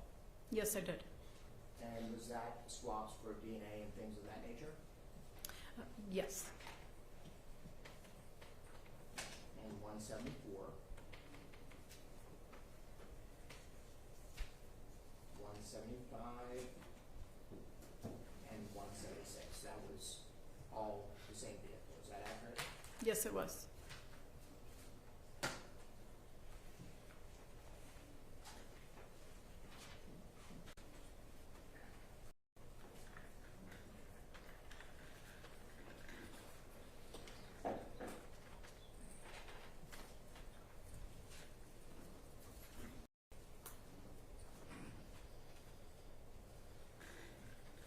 You said you used to work for Houston Forensic Sciences. Are you employed yet or in between jobs? No, I'm just spending time with family right now. I'm not working. Okay. And when did you leave Houston Forensic Sciences? I believe the last couple days in May. Thank you. I'll pass away, Judge. Friends, Do you want me to go now, Judge? yes, please. Okay. I'd like to go into the lunch comes. 12:30. Good morning. Good morning. So you left in May, you said? Yes, sir. Matter of fact, quite a few people kind of left in May, didn't they, from the CSU unit? There was Around that time? more people than me, yes. I'm not gonna go into the specifics of it, I'm throwing any curveballs. Let me talk to you first about your training. How long did you say you were with the CSU unit here in Houston? 7 years. Okay. So then, do you remember the days when the CSU unit was part of the police department? When I was there was no sworn CSU. It was all civilian at that time. I'm sorry, civilian and, There was no police officer CSUs when I started. okay. And where were you trained? Like, did you just start out with Houston as a CSU, or were you trained previously somewhere else? Yes, I previously worked for Stockton, California for their crime scene unit, and I was there for 5 years. We did the same types of activities. And where were you educated relative to this type of work? I got my master's at Nebraska Wesleyan. And where I'm going with this, I'm just trying to figure out, I know we've heard a lot about CSU investigators currently with the Houston Police Department, the Houston Forensic Science Center. They're kind of limited in scope. They're more about collecting and documenting evidence. And did you ever work in a capacity where you had a little bit more freedom? In other words, where you could, for example, use trajectory rods and stuff like that while you were processing items of evidence if you thought they were necessary or might help the investigation? Yes. Does that make sense? Yes, sir. My first job in Stockton, we had a lot more leeway. Our SOPs were a lot less regulated, and we were allowed to do more processing and make more decisions themselves. And I guess under the current SOBs, so let's talk about the SOBs back in February of 2022, you'd agree with me that beyond the scope of observing, documenting, and possibly collecting, if you were to do anything more than that, then you'd have to get a request from, for example, someone with HPD. Like in this case, say maybe the lead detective, right? Correct. They would need to ask for it. The district attorney's office can do that also, can't they? Yes, they can. In other words, so the jury understands. I mean, you guys just don't work in a vacuum. You can have communication between the detectives that are working the scenes, detectives who might be interested as lead detectives in things in the vehicle, correct? Yes. And also, if the district attorney's office is prosecuting a case, then they have the ability to contact you actually by email directly. We often see requests to do certain things, right? I don't know a lot of the DA regulations. They communicate with the supervisors. Okay. I didn't get a lot of direct communication from them. They can communicate with your supervisors, or they can, as you know, they can communicate with the detectives and tell them this is what we need for our prosecution. Can you do this, correct? I believe so. Yeah, like for example, and it may not have applied to this case, but just generally speaking, if they need an item to be fingerprinted, then certainly they can request that, right? Yes, sir. Okay.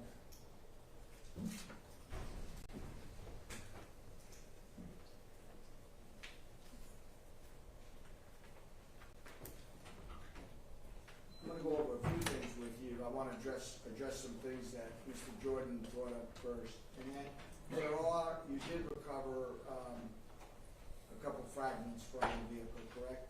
Yes, sir. So I want to eliminate for the jury any confusion they may have, because sometimes some of us, like myself, have a lot of firearms experience. I want to talk to you about a bullet. I'm going to kind of simplify it. A long time ago, it was described to me by an expert as an M&M. You have the shell, right? Well, obviously you have the casing it's in, but the bullet itself has a shell and then it has a core, correct? Correct. Okay. And upon impact, depending upon what it hits, whether it might be glass, in this instance the window, or it could be the trim, a bullet can break apart, right? That is correct. Okay. And when it breaks apart, pieces can go in different directions, right? Yes, sir. Okay. So the fact that you found multiple fragments in this case, or two in this instance, that doesn't mean that two full bullets were recovered from inside the vehicle, correct? That does not mean that. Matter of fact, they could be particles or pieces of one bullet that upon impact split up, right? That is correct. And we know it went through the door because let's face it, we see the bullet hole. You'd agree with me there, right? Yes, sir. I mean, it's safe to say that in looking at the photographs, and I'll pull it up in a minute, but I'm going to try to stay in my seat for a little while because I've been told I tend to wander around the courtroom a lot. So everybody saw the bullet hole picture. For clarification, it's pretty clear to you with all your experience that the actual bullet entered the door, not the glass, correct? Does that make sense? In other words, it didn't hit the glass and cause the hole in the trim. It was more like the hole in the trim is what caused the glass probably to break, right? Yes, sir. Okay. And I want to cover a couple areas here, some things that I made some notes on. I guess, let me do this, John. Where are those 70 some exhibits? 50, sorry. I didn't do well in math, that's why I went to law school. Okay. I think 125 is a good example. And listen, this is kind of important because we've heard a lot about this during the trial, but You documented the tint on the window, and when you received the vehicle, was the back windows are certainly up still, but were the front windows up or down, if you recall, because I saw in your notes you documented them being windows up, so, is that the condition you got them in? Yes, this would be the condition the vehicle was in. I believe the rear windows were up and the front were down. Oh, okay, because I saw in the notes, I thought it said, okay. It's really not that important, since you are an expert in the area. We've already heard testimony that the windows were rolled down after the event. So the condition of the front windows isn't really relevant, but take a look at that window. You'd agree with me that you cannot see in the vehicle because of the degree of tint to that window, right? That is correct. Okay. And certainly, any of the marks that you referenced where materials might have hit the tint and damaged it to a certain degree in certain spots, that would have occurred after the shot or the bullet entered the vehicle and broke apart and caused particles of something to cause the damage, right? That is correct. So that any light that would pass through those defects wouldn't have been present at the time the bullet was shot into the car, right? Yes, sir. And if I'm just looking at it, to me it appears that if someone were sitting in the back of that vehicle, the back seat, especially if they were kind of low, that you wouldn't really be able to see them from the outside. And this is a daytime picture. But even during the daytime, you can't see in the car, right? That's correct. Okay, fair enough.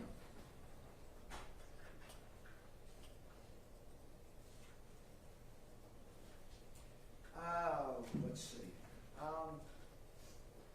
There's some pictures and evidence where there was some fluid leaking out at the scene before the car was towed. Did anybody bring that to your attention? No, sir. So no detective asked you to get under the vehicle and check it for damage, did they? No, sir. And I take it, well, I guess let me go back one step.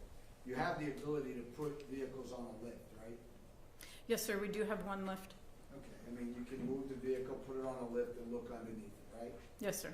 Okay, you didn't document any bullet holes of any kind, did you, under the vehicle? I did not check the undercarriage, sir. Okay, so you don't really know if there was in fact fluid.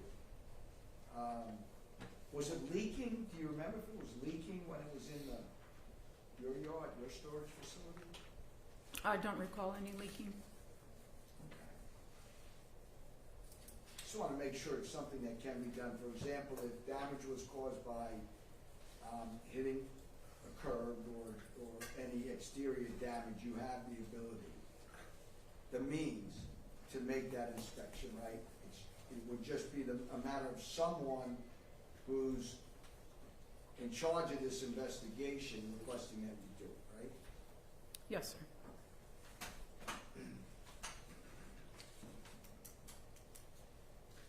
There were some items in the back of the truck, correct?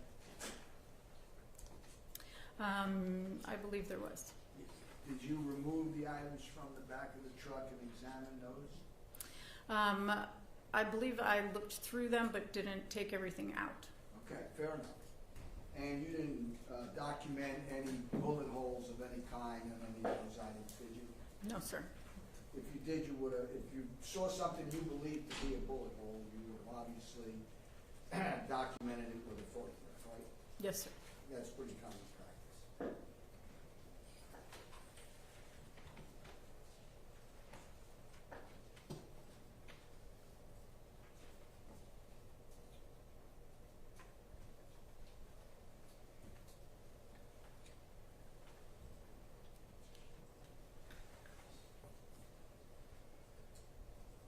You also took a lot of pictures. How many pictures did you take total? Of the Ford F-250, I believe it was 196. Of the BMW, I believe it was 58. Judge, I need just a moment.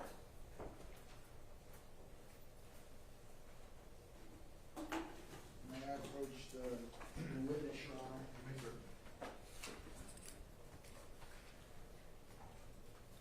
Ma'am, I'm not, at this time, I'm not labeling these as defense exhibits.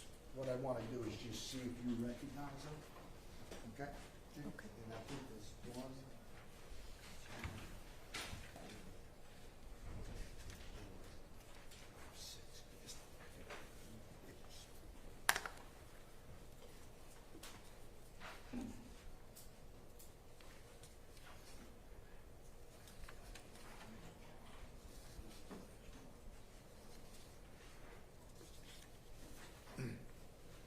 Yes, I do recognize those. And the photographs you took, right? They are. You mind if I have one of these? Yes, go ahead. Judge, I believe he has to mark those exhibits. Well, hold on, John, I'm gonna invite you up for a moment. Okay.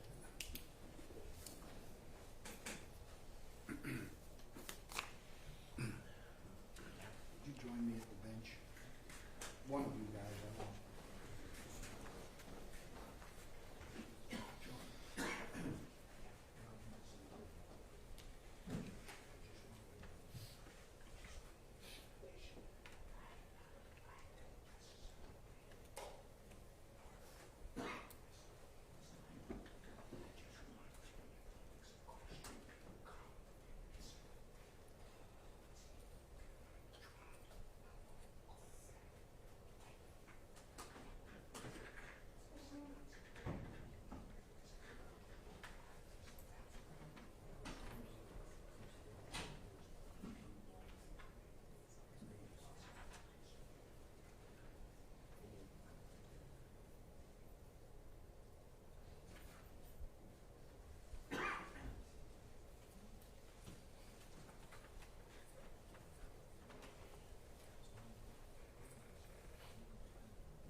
Took over 100 photographs, you examined the exterior of the car, and I see noted that you did not, there was no other visible damage to the exterior of the truck, correct?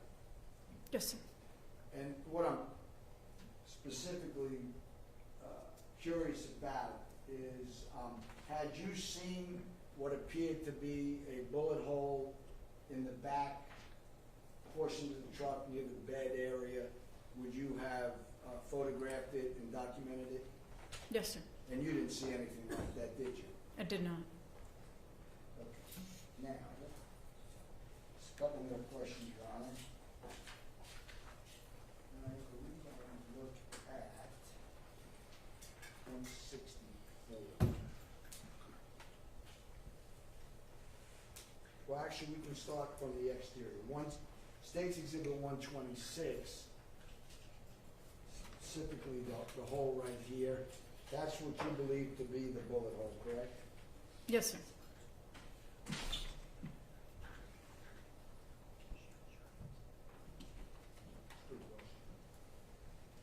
And my associate wants me to ask at what angle you took this photograph. Well, I can't say what angle. I was standing approximately by the driver's door when I took that. Okay, so that's good. So what you're telling us then is that, and I'm just gonna do this, I'm not a real scientific kind of guy, I'm a kind of a matter of fact. So you were standing near the front passenger door, shooting the back passenger door, correct? Yes, yeah, I think I said driver. I was on the passenger side. Yeah, not the driver, not the driver. Yes, sir. But we mean, I think we're talking about the same thing. Yes, sir. You're standing here shooting this way to capture that, right? Yes, sir. Okay. Is that where you took all the pictures? No, sir. Okay. That's just that particular one? Yes, sir. Okay. So, I guess, let me do this then. Can't really see the hole clearly, but in this picture again, and if you'll bear with me, there's a method to my madness, but you're clearly shooting on an angle, right? Yes, sir.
This one is State's Exhibit 59.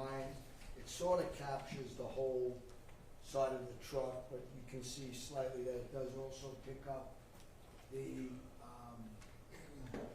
bullet hole, correct? Yes, sir. Is that a direct 90-degree shot you're shooting? Yes, sir. Okay, but it's not a close-up. You agree with me, right? Correct. Okay.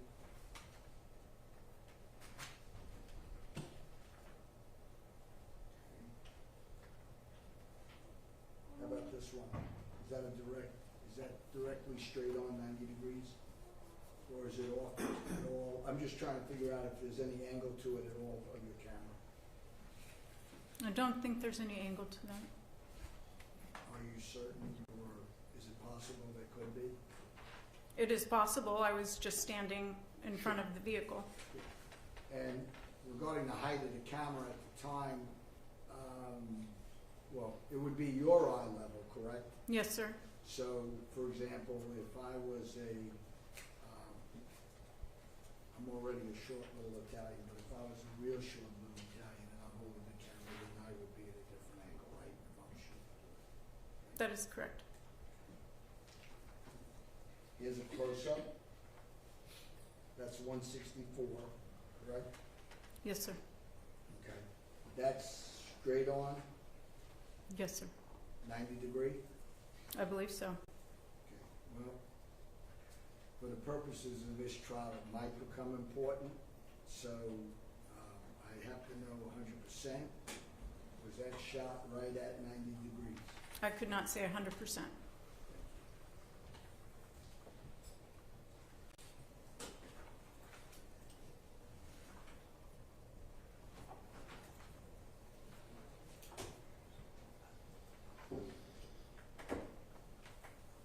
one sixty-five, again, it looks like it's off a little bit to the left, so I don't know where the center of your camera is or how you're positioned. Would you agree with me that you wouldn't be able to testify that 100% certainty you were shooting right at 90 degrees?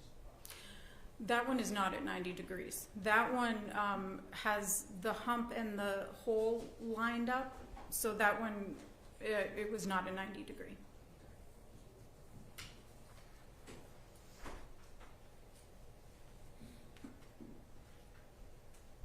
Same with this one, 166. It is not 90 degrees to the defect. And also, on 167, you're pulling back the, and let's talk about that for a moment. Well, let's put it in perspective. Hold on. Sean, can you hold on? Can you hold on? This is, I know this seems a little boring, but this could become very important later on in the trial, so I have to go over this. Objection to the narrative. Or, Please don't testify. You may continue, sir. State brief is boring, but I think. it's all right, John. John, I'll move on. Next question, please. Thank you, Your Honor. Okay, so, let's start out with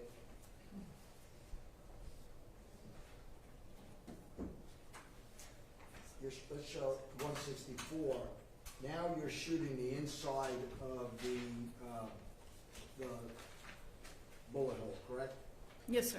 And you agree with me that, like you talked earlier about one of the reasons you didn't do a trajectory rod or wouldn't have done one is because to do a rod to show trajectory, you have to have two holes, one in and one out, right? Correct. And the way the trajectory rod, I've always had problems with that word, trajectory rod works, is you stick it through the hole, right? And it sticks out from where it goes in and where it comes out, right?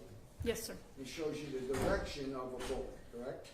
Yes, sir. That's the purpose of it, okay? And I guess I gotta ask you, I think you already testified, you didn't do one, right? No, this vehicle was not an appropriate candidate for a rod. Tell me about that. Well, it would have gone through the trim, and the trim is not solid enough to hold any sort of angle. So the rod would have destroyed any possible trajectory. And so I think you even noted that, put that in your notes, right, that this was not appropriate, right? I believe I did. Based on your training and experience, that's why not only did you attempt to create or mimic the trajectory of this bullet yourself, but you didn't call out any reconstruction experts to assist you or attempt to do it, correct? Correct. I don't do that. Okay. Well, you didn't, I think you said at some point like if you see something that you think might need further testing, you do have the ability to reach out to the detectives or anybody involved to request it, right? We can reach out and let them know what we think. Okay. Doesn't mean they'll listen, right? Does not at all. Okay. So, what you did in 167, it appears to me that you pulled back. Here's the hump that the bullet created. Like you can see the defect, right? It created this defect. Yes, sir. Okay. And then in 167, it looks to me like you were exploring further to see if the bullet or any part of the bullet was still stuck inside the door under the molding. Right? Correct. Also to see if the damage went deeper. Okay. And To it did. basically see if you wanted to make sure you didn't leave any additional fragments uncovered, right? That's correct. Okay. And I think one of the other problems with trajectory that you had, that you noted and talked about, was the fact that the trajectory changed because it obviously knocked the lock off of the door, right? That's correct. And that's what we see in the other exhibits when the little piece of lock is laid in it, right? That's correct.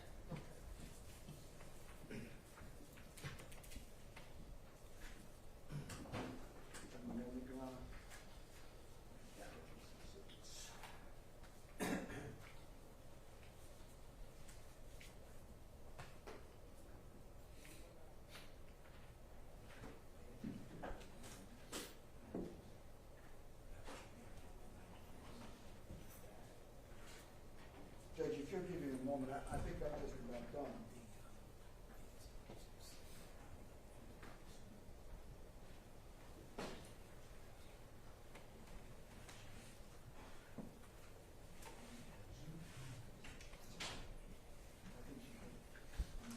Judge, I'll pass the witness. Just one question. I forgot to ask you, is that truck that you examined a motor vehicle? Can you? Is that truck that you examined a motor vehicle? Yes. Nothing further, Judge. I do have a couple of questions. Actually, I won't John, be mad if you didn't. you know my job. John, can you approach it?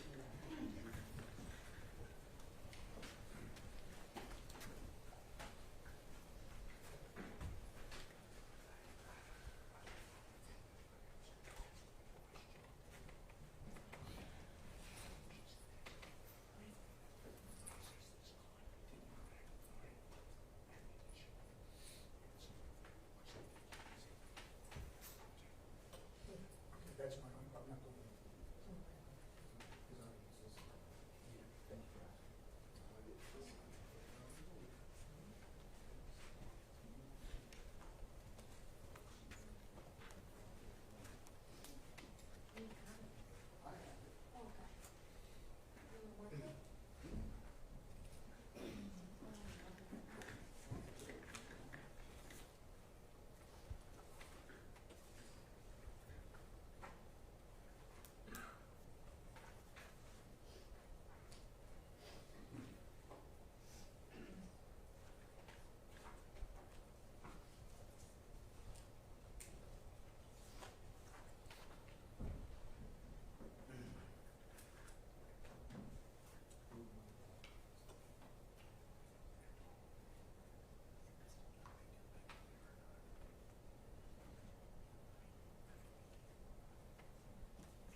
Okay, so, first, one other thing, and I'm not gonna go into all the details, but when you were processing the F-250, you did uncover ammunition in that vehicle, correct? That is correct. Okay, you documented it? Yes, sir. Okay. And then, I guess the clothing, am I understanding correctly, no one asked you to recover the clothing from inside that vehicle? That is correct. Detective Farrell never called you, or emailed you, or anyone else, DA's office, HPD, anyone involved in this case, never requested that. No one requested that.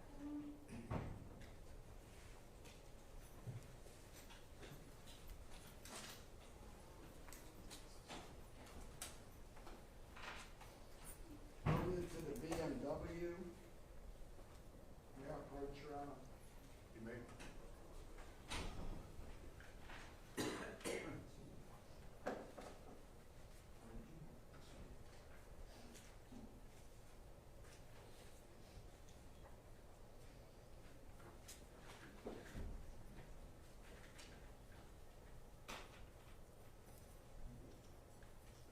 Well, yeah, first of all, let's talk about the processing of the BMW.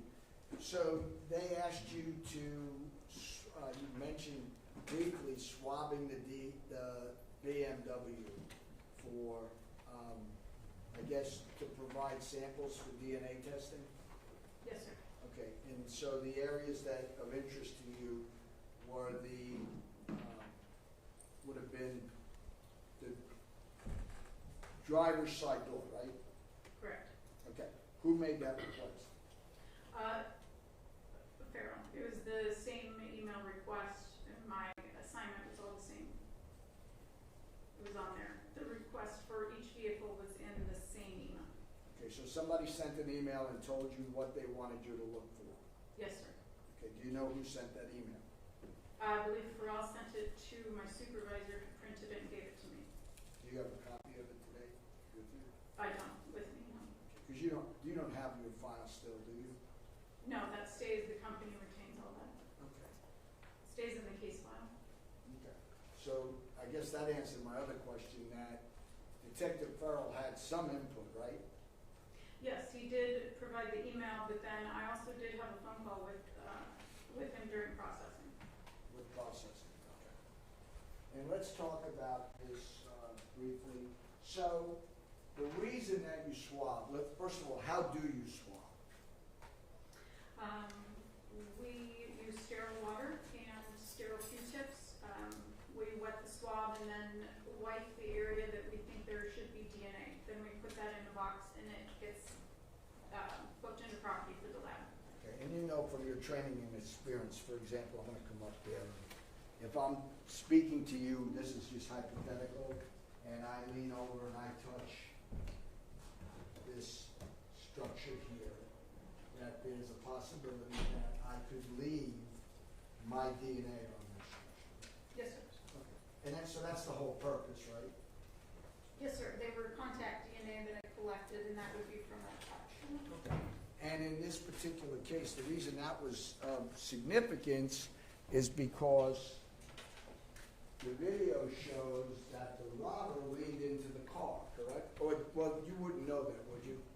I was told that someone had leaned into the vehicle. Okay. Well, I don't think it's a secret because it's in evidence that we see the robber leaning into the car, so that would probably serve as a purpose or reason why they requested you do it, right? Yes, sir. You don't do the actual testing, right? Correct. You're not a DNA expert. Correct. So,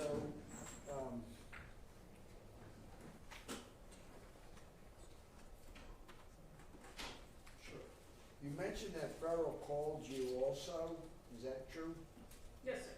And so you recall speaking to him about this case, right? Yes, sir. Can you remember the specifics of what that phone call was about? Yes, I needed to know what to do with the ammunition that was found in the Ford F-250. It was not in my instructions, and I'm not permitted to make my own judgment call, so I had to call him and ask him what to do. Okay. Beyond discussing what to do with the ammunition that was in the F-250, did you ask him any other questions? I just always end with, is there anything else, anything new, anything changed? Do you remember when the phone call was? It was during processing, but I don't have a time. Did Farrell talk to you at all about the possibility, I'm going to use the layman's term, wanting to remove the black box from this F-4-250? Objections to hearsay. Repeat the question. Well, I think she had brought it up, Judge. I was asking, did y'all, well, I'll rephrase it. Did y'all discuss during that conversation, either you with him and with you, whether or not, were you ever given an instruction to remove the black box from? Objection still hearsay. I'm overruled. You can answer it. It's, No, sir. okay. They didn't send anybody out on during your watch to assist in the processing, did they? No, sir. They didn't send anybody out to remove the black box, did they? No, sir. That would happen when we were complete. They don't happen at the same time. Okay. Okay, I think there's, let me just double check before I pass you. I want to make sure, so there were photographs.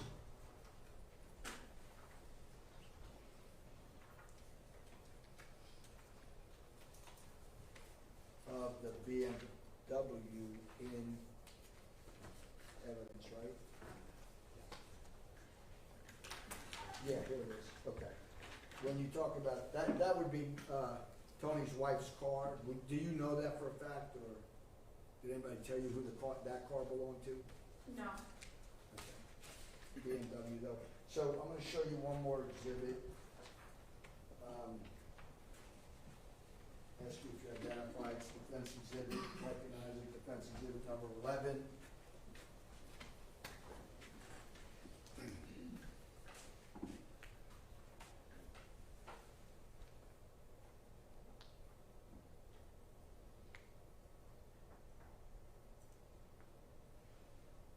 It's like it would be the rear passenger side. Well, I mean, you took this picture, right? One of your processing photographs? I believe so. Yeah, and I'm not gonna go on on about it. It was just an exhibit that was, or a photograph that was left out, show it to opposing counsel. Any other question?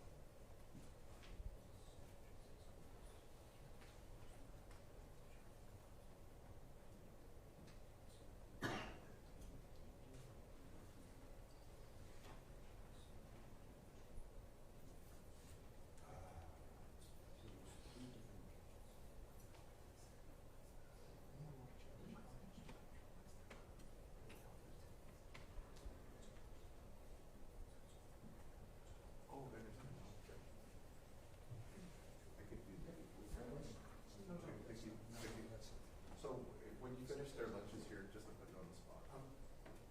Thank you. I was ready to pass them. Good deal. Okay. Judge, I'm gonna pass the witness. Peer pressure. No, we'll just state, do you have any questions for this witness? No, Your Honor. May this witness be excused? Yes. Defense, this witness can be excused? Mr. Austin. I'm sorry, Your Honor? This witness can be excused? Yes, Your Honor. Thank you. Ma'am, you're excused. Enjoy y'all's lunch. Let's do like a 45-minute break. We'll stand at recess for 45 minutes. Let's take care of business, though. All rise for the jury. Renee, you have something? Deputy, can y'all get her a client, please? Mr. Guerrero, Mr. Guerrero, you have something?